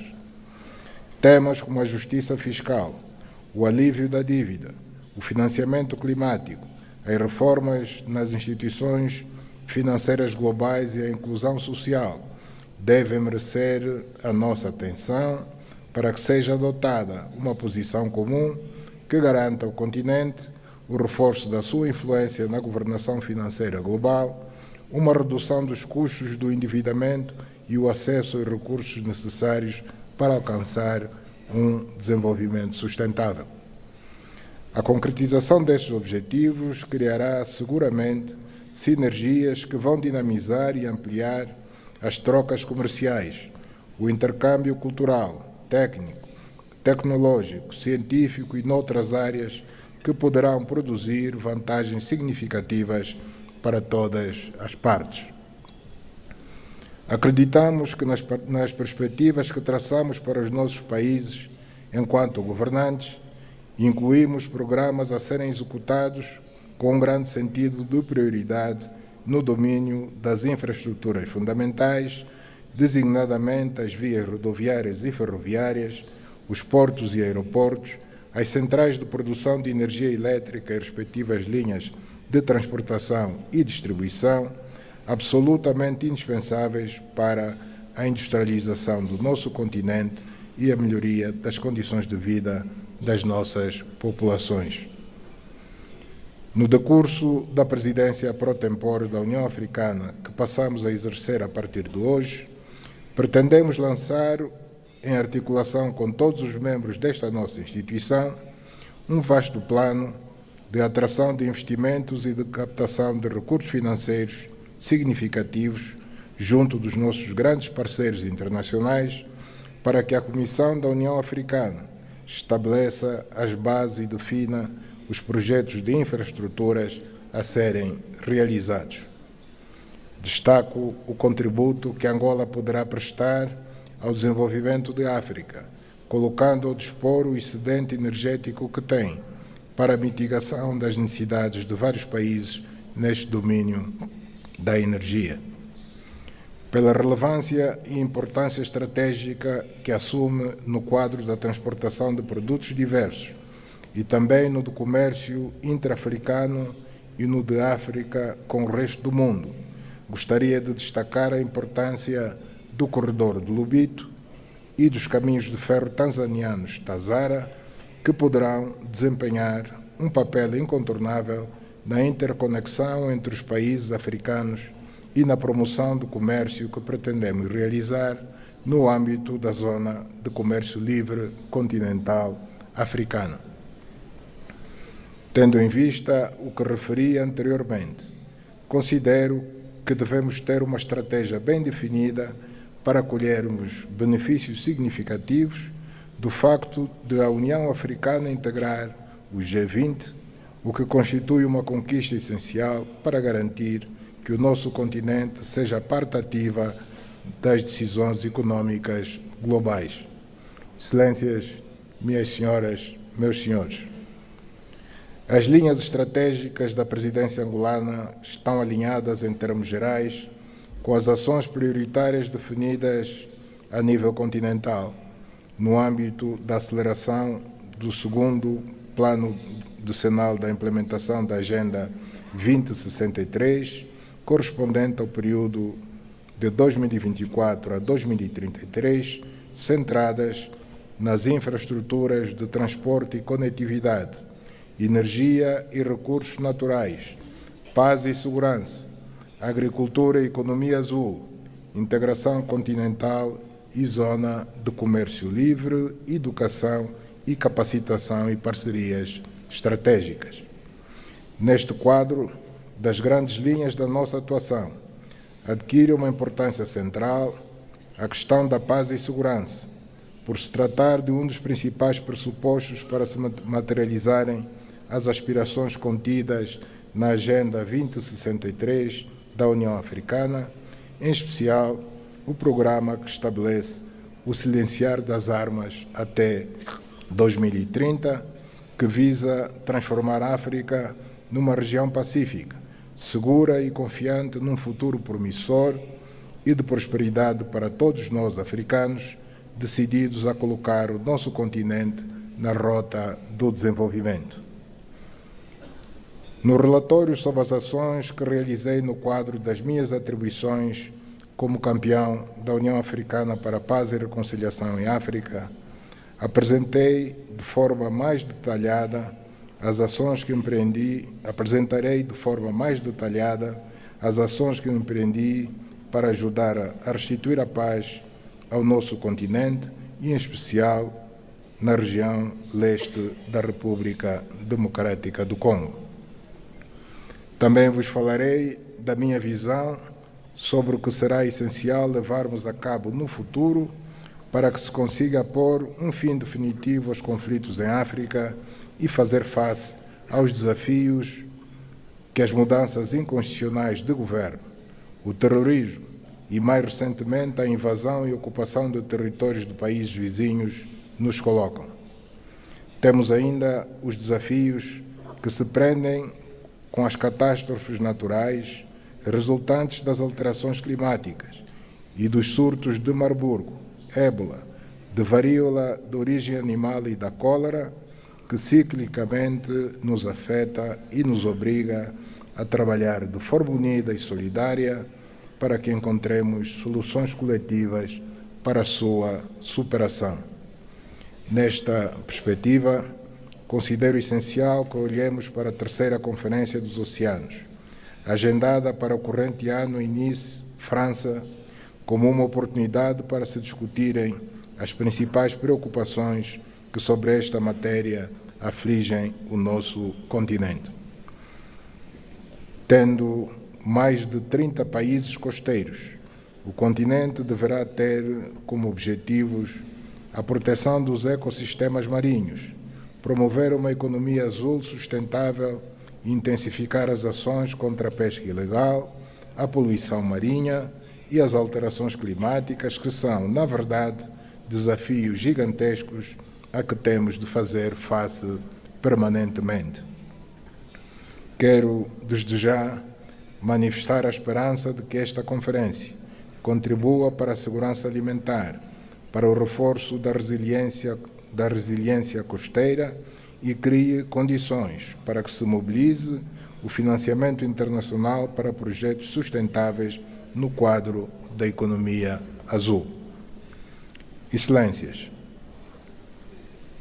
neste ano da presidência angolana, vamos trabalhar em coordenação com a Comissão da União Africana para mobilizar maiores recursos financeiros por via do reforço da cotização de cada Estado-membro, para que possamos, assim, dotar-nos dos recursos necessários à realização de projetos e programas a nível continental, reduzindo, assim, a nossa dependência relativamente ao financiamento externo.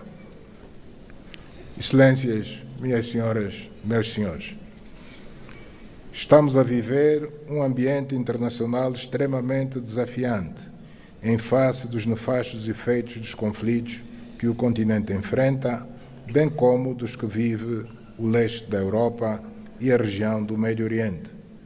Apesar disso, temos a plena convicção de que, se conjugarmos esforços e unirmos as nossas forças, conseguiremos ultrapassar estes grandes desafios e construir a África com que sonhamos, e com uma voz cada vez mais ativa na abordagem dos grandes problemas que afligem a humanidade.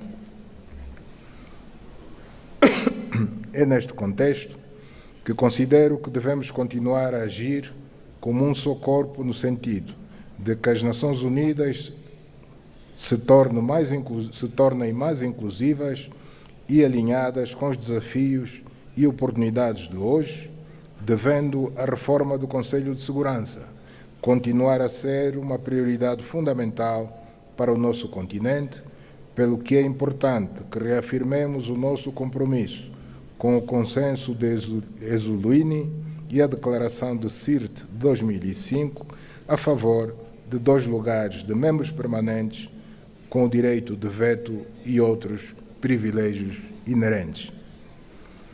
Excelências,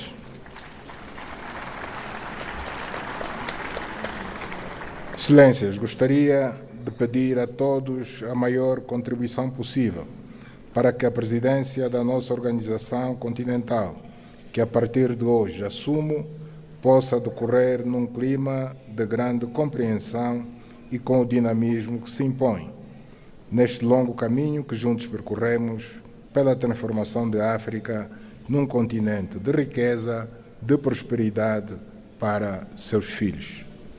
Permitam-me que transmita uma palavra de apreço à Sua Excelência Moussa Faki Mahamat e aos comissários que cessam hoje as suas funções na Comissão da União Africana, pelo excelente trabalho desenvolvido no decurso dos seus mandatos ao serviço da nossa Casa Comum. Desejo à nova liderança sénior da Comissão da União Africana muitos sucessos no desempenho das novas funções, enquanto apelamos para que o espírito pan-africano e os ideais dos pais fundadores continuem a guiar o futuro da nossa organização continental. Declaro que aceito passar a exercer, a partir de hoje, as funções de presidente pro tempore da União Africana e que as lágrimas que derramamos hoje pela perca do grande filho de África, Samu Yoma, se transformem na força que nos vai fazer superar todos os desafios que temos pela frente. Muito obrigado pela atenção.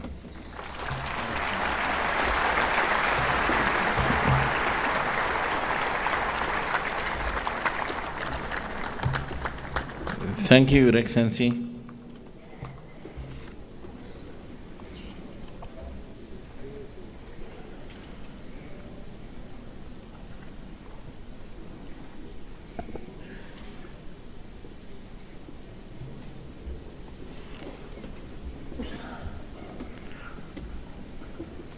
Excellencies, ladies and gentlemen, in introducing the theme of the year 2025, Justice for Africans and people of African descent through reparations, it is now with great honor that I welcome Her Excellency Dr. Monique Nzanza Baganwa, the Deputy Chairperson of the African Union Commission, who will share her introductory remarks.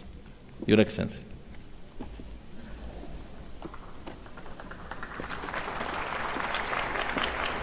Then you will introduce Barbados.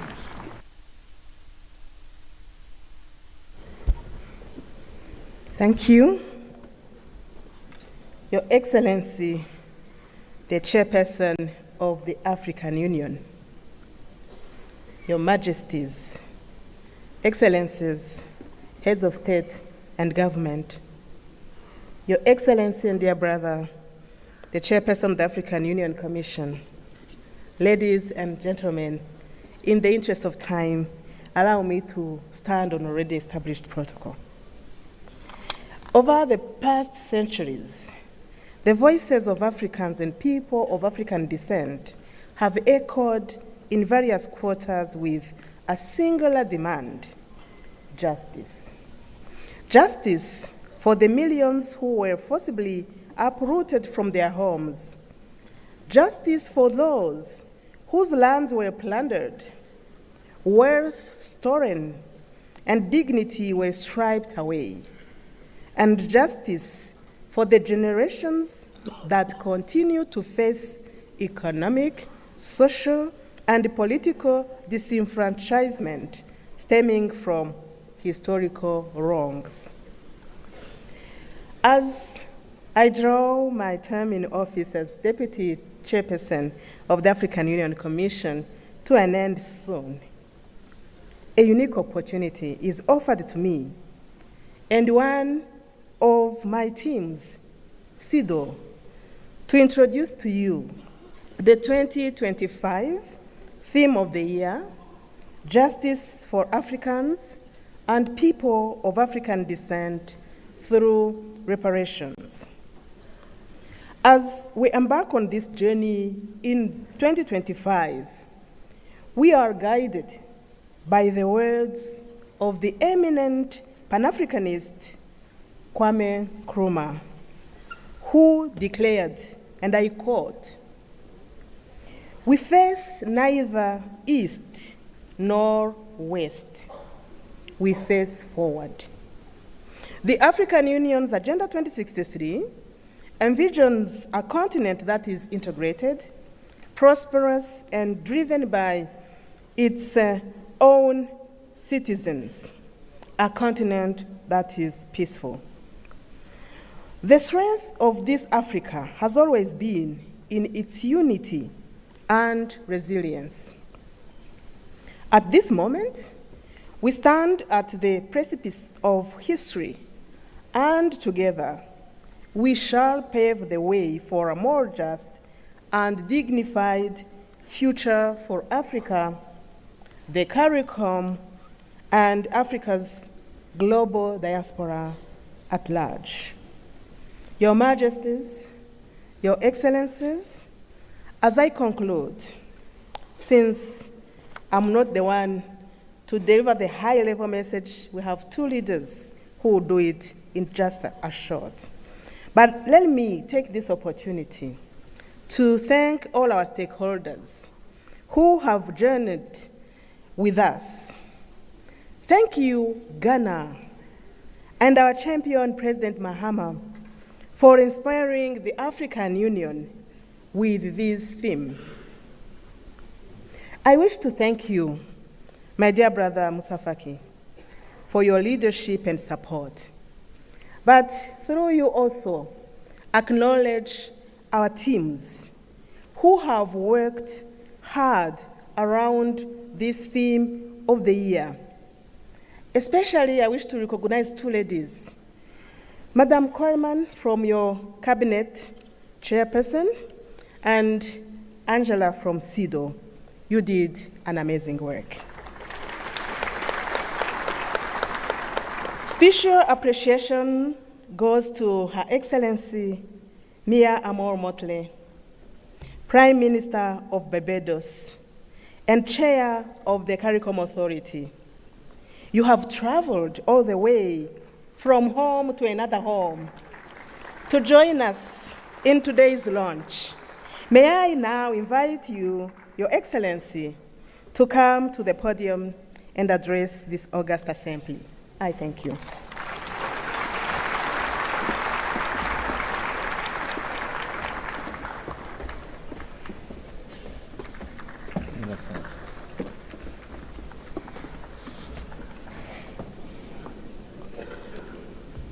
Thank you very much, Madam Chairperson. Your Excellencies, and may I start, Chairperson of the African Union, President of Angola, Your Excellency, Prime Minister of the Federal Democratic Republic of Ethiopia, and our host, Dr. Abiy Ahmed, Your Excellency, outgoing Chairperson of the African Union, and President of the Islamic Republic of Mauritania, Your Majesties, Your Excellencies, Heads of State and Government of the African Union, and First Ladies present, Your Excellency, the President of the Palestinian Authority, Your Excellency Antonio Guterres, Secretary General of the United Nations, Your Excellency Musa Faki Mohammed, Chairperson of the African Union Commission, Your Excellencies, former heads of state and heads of government of the African Union, distinguished delegates, ambassadors, and guests all. I stand here clothed in the spirit of the battles of Adwa, conscious that it was that battle within 24 hours that shook the confidence of the powers of Europe, but inspired the people of Africa and the children of the African diaspora that good would prevail over evil and light over darkness, but only in the context of our unity. I stand here conscious that it was that battle that forged the beginnings of Pan-Africanism, that eventually led to the movement for independence and the destruction of the colonial powers, to give us not full development and power, but the first steps of political independence. I stand here conscious and buffeted by the dreams and works of the great Pan-African pioneers, and conscious that as a children of the Caribbean, we have long dreamt for the moment of unity with our brothers and sisters of Africa, a division that was secured by those whose success and survival depended on separation of us rather than on the ability for us to act as one common people.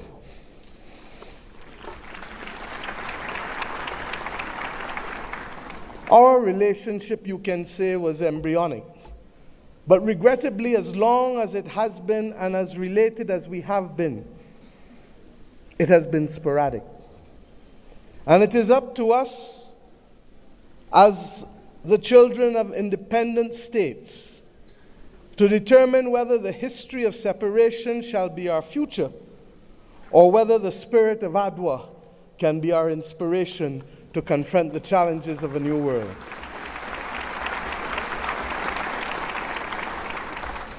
Yes, I stand here as a daughter of Africa. I stand here equally as a proud Prime Minister of Barbados, a country which is the first landmass that you reach after you leave this great continent of Africa.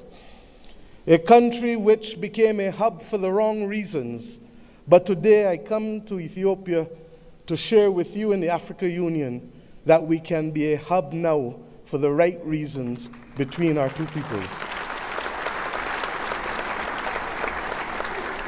I stand here as the proud chairman of CARICOM, the Caribbean community, recognizing that as a member of the 6th region of Africa, we have come to reclaim our Atlantic destiny.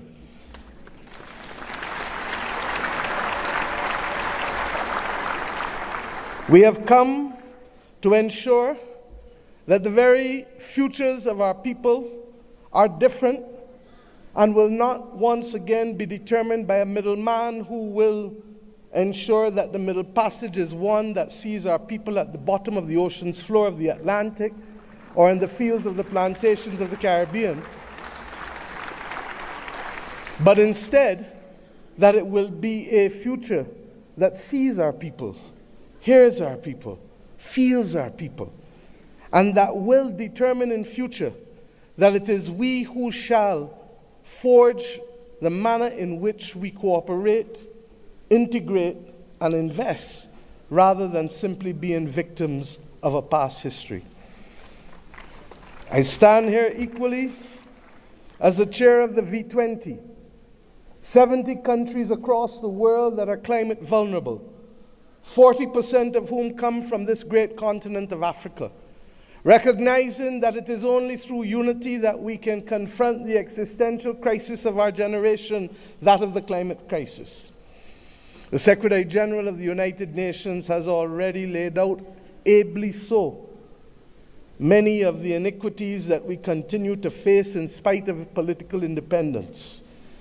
It was His Majesty Haile Selassie who popularized and told us that there shall be no first-class or second-class citizens, words popularized by Bob Marley, learned by all of our people without appropriately recognizing the context in which he spoke and the mission which must be ours for generations until it is achieved.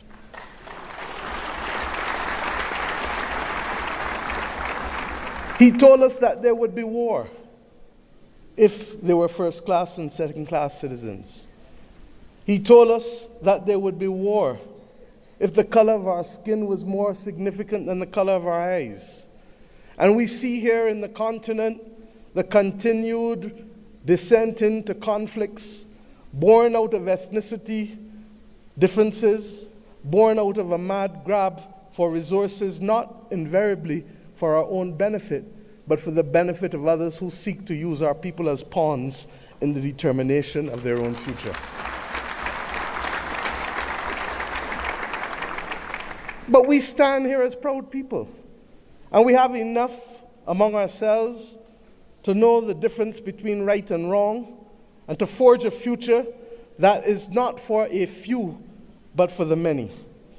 Indeed, as the world confronts the climate crisis, it is the poorest of the poor who remain the most vulnerable to floods and droughts and hurricanes. It is the poorest of the poor, and soon to be the middle of the middle, who will no longer be able to access insurance and therefore to be able to forge ahead with development if we do not make changes. We have examples of a partnership that have worked for us, not just from the spirit of Adwa and the conquest and the rise of the Pan-Africanist movement in our history, but within recent times. During the COVID-19 pandemic, it was the Africa Union, under the leadership then of President Ramaphosa, and with the assistance of Dr. Tedros of the WHO, that recognized that the Caribbean, which was being marginalized by denial of access to basic therapeutics, basic medical equipment, to vaccines, that we should not be left as pariahs on the global landscape, but that our brothers and sisters in Africa would bring us through the Africa Medical Supplies platform to be able to ensure that we could secure for our own people.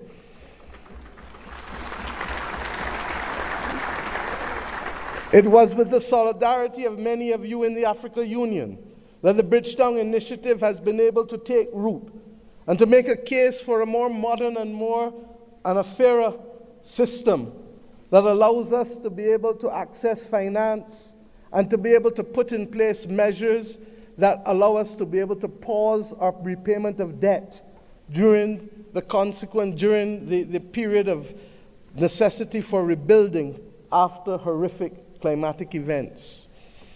We have seen how partnership helps us. We do not need any more evidence. What is required of us is to lead the way to peace, to prosperity, and to justice. And the reparations which we call for the international community to be able to recognize, first and foremost, with that which we ask from each of our children.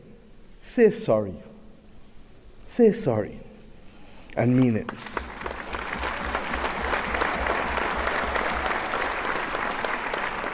And after you say sorry, recognize that the future of the world is not possible without the stability of Africa and its diaspora. For as long as hypocrisy and double standards remain, it will be impossible to secure stability and peace in any nation across the earth.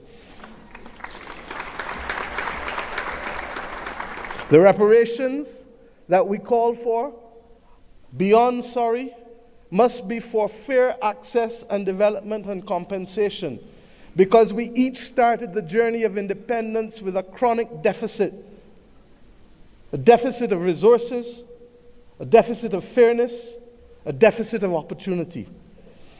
And it is up to us, many of us in the second and third generation of independence, to be able to frame out fairly in a mature conversation what those reparations must look like if we are to attain justice and to inspire the young people of this world that good must always prevail over evil. But it is not only the reparations that we ask from the international community, because we ourselves must repair the damage that was foisted on us. The notion that transit visas, begging for them, must be the lot of our people in order to move across this world cannot be something that gives us satisfaction.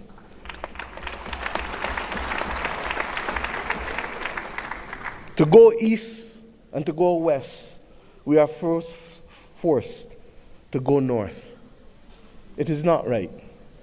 And it is not beyond the heads of government and heads of state, of the region, of the Caribbean community, and of the continent of Africa to determine that we must stop talking about, but simply do what is necessary to build the air bridges and sea bridges to guarantee that we control our destiny.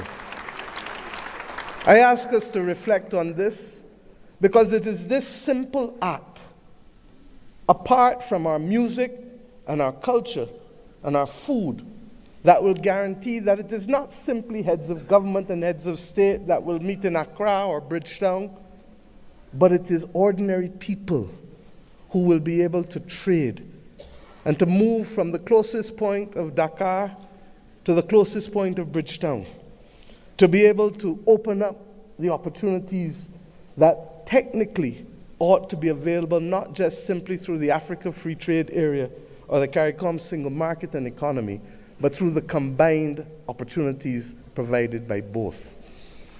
I ask us equally to recognize that in an era where AI is threatening to redefine what humanity can do and even if we can survive, that it is not ours to be the victims once again of technology as we were with gunpowder, but it is for us to help shape the future of the world, because more often than not it is Africa and its people who have brought the humanizing forces to bear on civilization. And if we are to be the cradle of civilization, then we are to be the protectors of people and planet, of humanity, as we go forward. And some watching on may say, how? And I say, how not? How not does a continent that has 40% of the world's minerals not be in charge of helping to secure the destiny and stability of the planet? How not does the numbers of our two communities, who constitute a third of the world's states, not act in singular purpose to forge the kind of world that we want, and to be able to ensure that the institutions that deny access to us, to hear our voices as reflective of the continent and of the small island developing states of the world, how do we not secure that admission, which is not only just, but a moral imperative if the world is to have stability in this 21st century? My friends, I ask you, how do we not secure this victory when 1 in every 5 and possibly 1 in every 4 persons on the planet will come from this continent and its diaspora? Those who lead today have a moral imperative, not just to our citizens in our own countries, but above all else, to unity. The spirit of Adwa demands of us that we recognize that even in the face of the greatest technology being foisted upon us, that we can rise and win if we act in unity. This has been a message not given by our generation alone, but by previous generations of African and Caribbean leaders. But we ask ourselves, why does it elude us? And the answer comes not from outside, but only from within. When I speak of the USA with affection, I do not only want to speak of that which is known in the Americas. I want to speak about that which ought to have been possible if the 1884 Berlin talks did not take place. The possibility of the United States of Africa, which is as diverse as India, which is as diverse as China in terms of ethnicity and language and religion, but which is entirely possible if we see not ourselves first, but we see the unity of ourselves together. This may be the cry of a naive and romantic daughter of Africa. But if that is the case, I prefer to die being a naive and romantic daughter of Africa than one who is cynical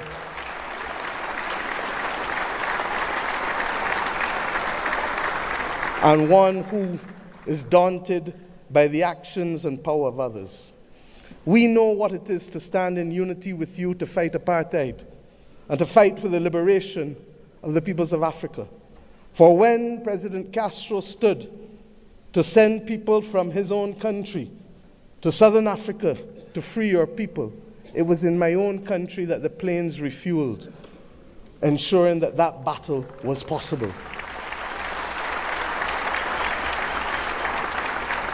And when 100 years ago, almost, a Barbadian man and woman left our nation and left the United States to come here, Arnold and Mignon Ford, he wrote the anthem and lyrics of the anthem of the United Negro Improvement Association, UNIA, and his wife dared to establish a co-educational school here in Ethiopia, ensuring that boys and girls could receive education in a time and at a time when war was dominating the global landscape. They chose to see light rather than darkness. I ask us today, in tangible terms, that will allow our people to travel, that will allow us to pool our investments to ensure that the people of Africa not be denied the electricity that is so necessary as a platform for participation in the new world. I ask us not only to pool that investment, but to also ensure that we pool our voices, because there is too much division in this world today. There is too much war and there is too much conflict. And we know what precipitates and causes that. If we leave Addis Ababa with the commitment that the world is not going to be safe without a prosperous and stable Africa, then we understand what is the moral imperatives we must undertake in each of our countries to secure that unity of purpose and to secure ultimately the saving of the people and planet. I ask you today to recognize that, and I thank Prime Minister Abiy Ahmed for agreeing that the first in-face summit of CARICOM and the African Union should take place here in Addis Ababa on the 7th of September of this year of our Lord.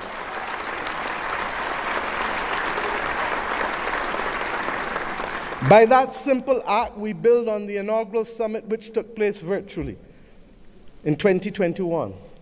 But more importantly, we seek to regularize and to establish as a permanent point of interaction the unity of which I speak and call for. And I ask you as I leave this podium to recognize that we too in the Caribbean want to see you. Indeed, in my own country in Barbados, we will celebrate the Caribbean Festival of Arts, the 15th CariFesta, from August 22nd to August 31st.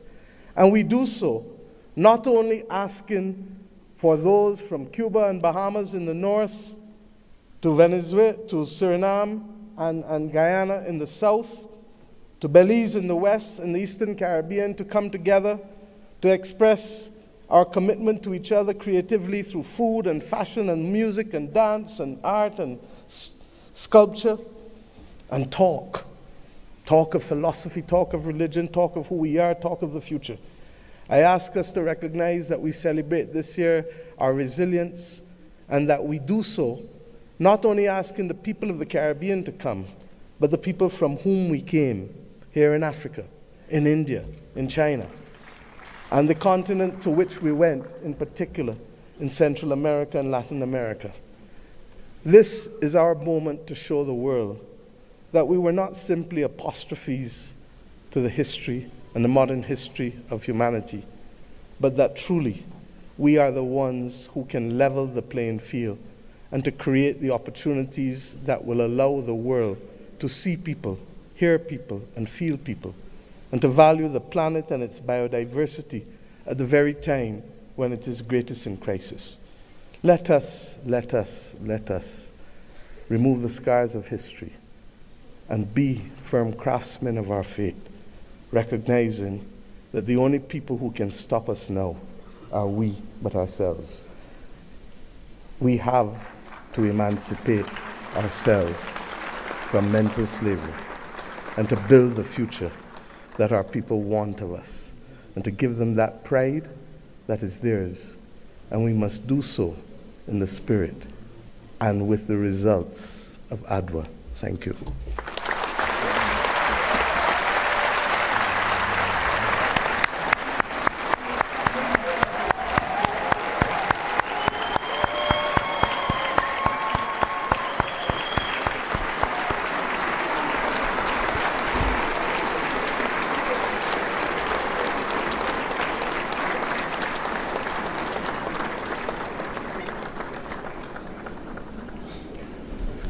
Thank you, Your Excellency, Prime Minister of Barbados, Chair of the Caribbean Community, CARICOM, for a global call for the African Union theme of year 2025.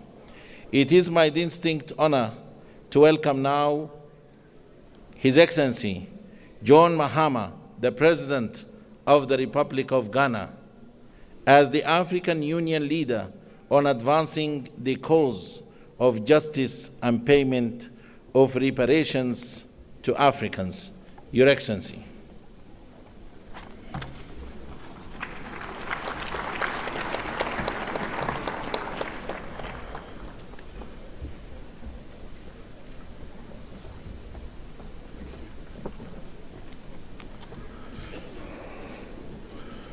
Thank you. Your Excellency, Chairman, President of Angola, Your Excellency, Prime Minister Abiy Ahmed of the Federal Democratic Republic of Ethiopia, Your Excellency, Chairperson of the African Union, and in the interest of time, may I just proceed on established protocol and say, Your Excellencies, my colleague, heads of state, distinguished citizens. It's a privilege to address this historic launch of the African Union theme of the year 2025, and I quote, "Justice for Africans and the people of African descent through reparations," unquote. This moment marks a significant milestone in our collective pursuit of justice, equity, and the long overdue recognition of the historical injustices that continue to shape the lives of Africans and the people of African descent worldwide. At the 37th Ordinary Session of the Assembly of the African Union in February 2024, our heads of state and government made a landmark decision to dedicate the year 2025 to the cause of reparatory justice.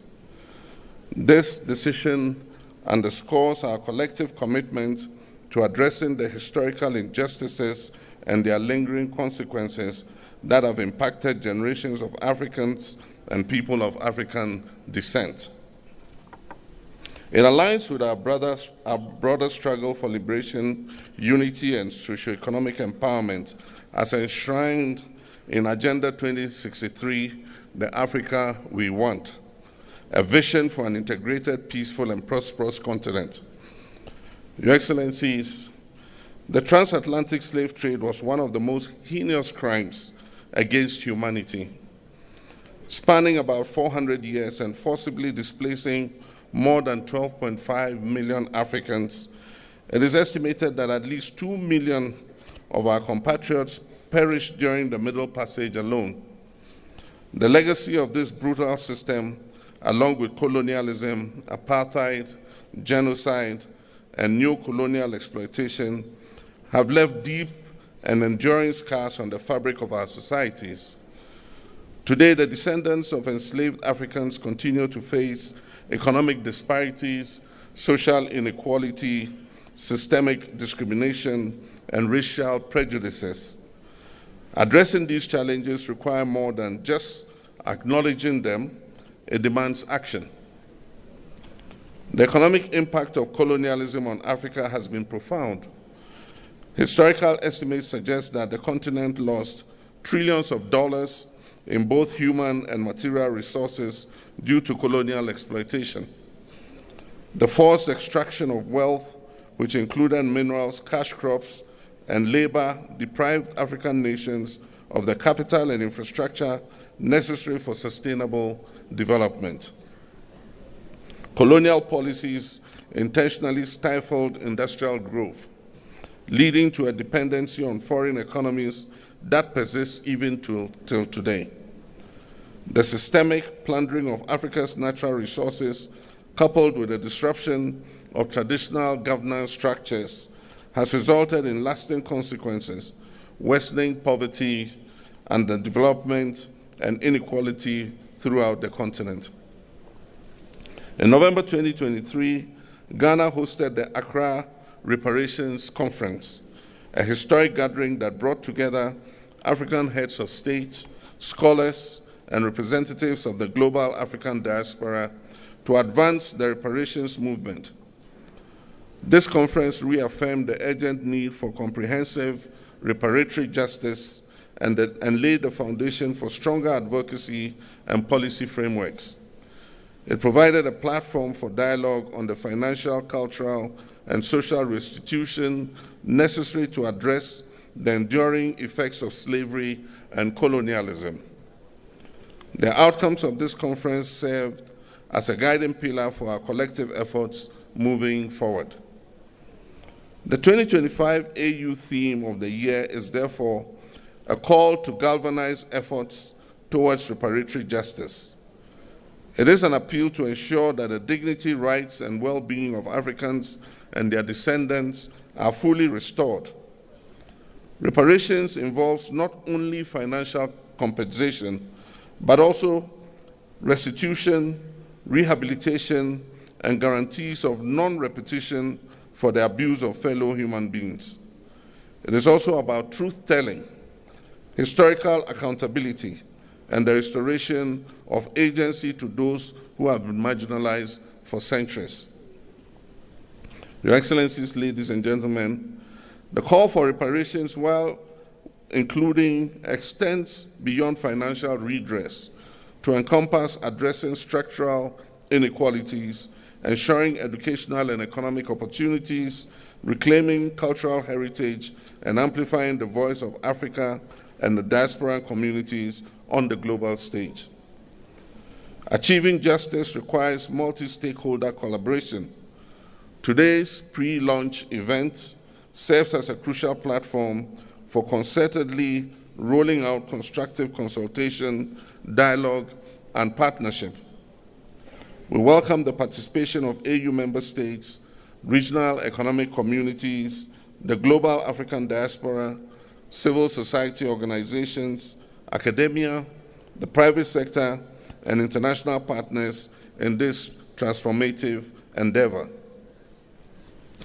The African Union Commission, in collaboration with key partners, have developed a concept note and revised the roadmap to guide the implementation of the reparations agenda. This initiative will further the aspirations of Agenda 2063, fostering an Africa that is self-reliant, just, and inclusive. Through this launch, we seek to, among other things, mobilize political will and commitment towards reparatory justice and racial healing. Present and discuss the roadmap for implementing the 2025 theme of the year. Foster partnerships among AU member states, diaspora communities, and like-minded international allies. Engage stakeholders in resource mobilization efforts to support reparations initiatives across Africa. Elevate awareness and advocacy to ensure sustained engagement beyond 2025. Encourage dialogue and knowledge sharing among experts, policymakers, historians, and affected communities. And finally, to ensure an end to the culture of silence and denial on racism and colonialism. Your Excellency, the work ahead requires a unified voice, a clear strategy, and unyielding commitment. Today, we reaffirm our commitment to working together to develop policies and frameworks that will support reparations efforts across Africa and beyond. We must continue to advocate for stronger legal and institutional mechanisms at the national, regional, and international levels to ensure that reparatory justice for the historical trauma inflicted on global Africa is not just a conversation, but a reality. Your Excellencies, ladies and gentlemen, to conclude, I wish to express Ghana's unwavering support for this critical initiative. Let us seize this moment with the determination it deserves as we work together towards a future that is fair, that is just, and equitable for all Africans and people of African descent, and by natural extension, the uplifting of all humanity. I thank you.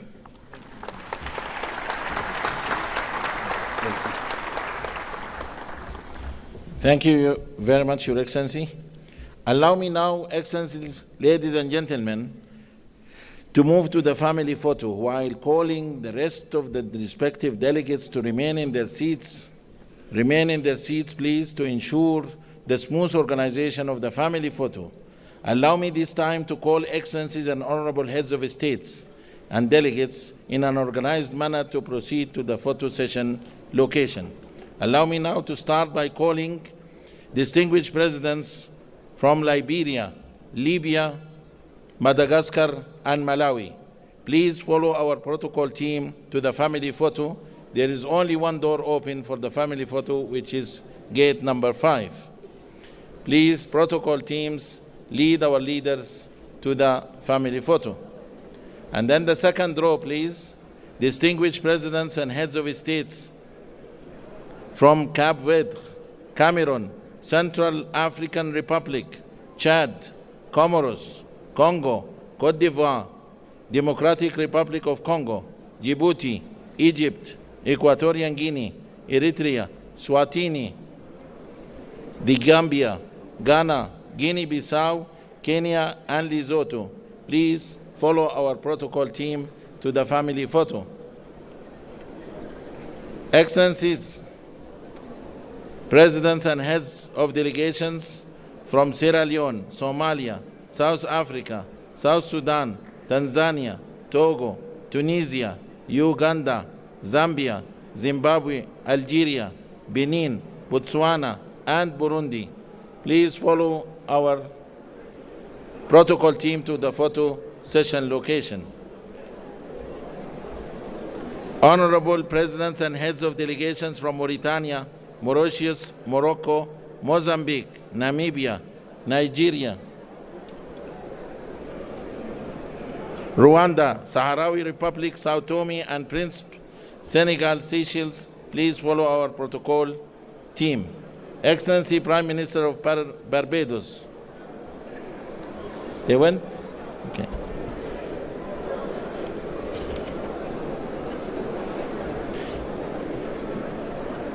Okay, with that, I thank you all for your time and I wish you fruitful deliberations. They didn't wait.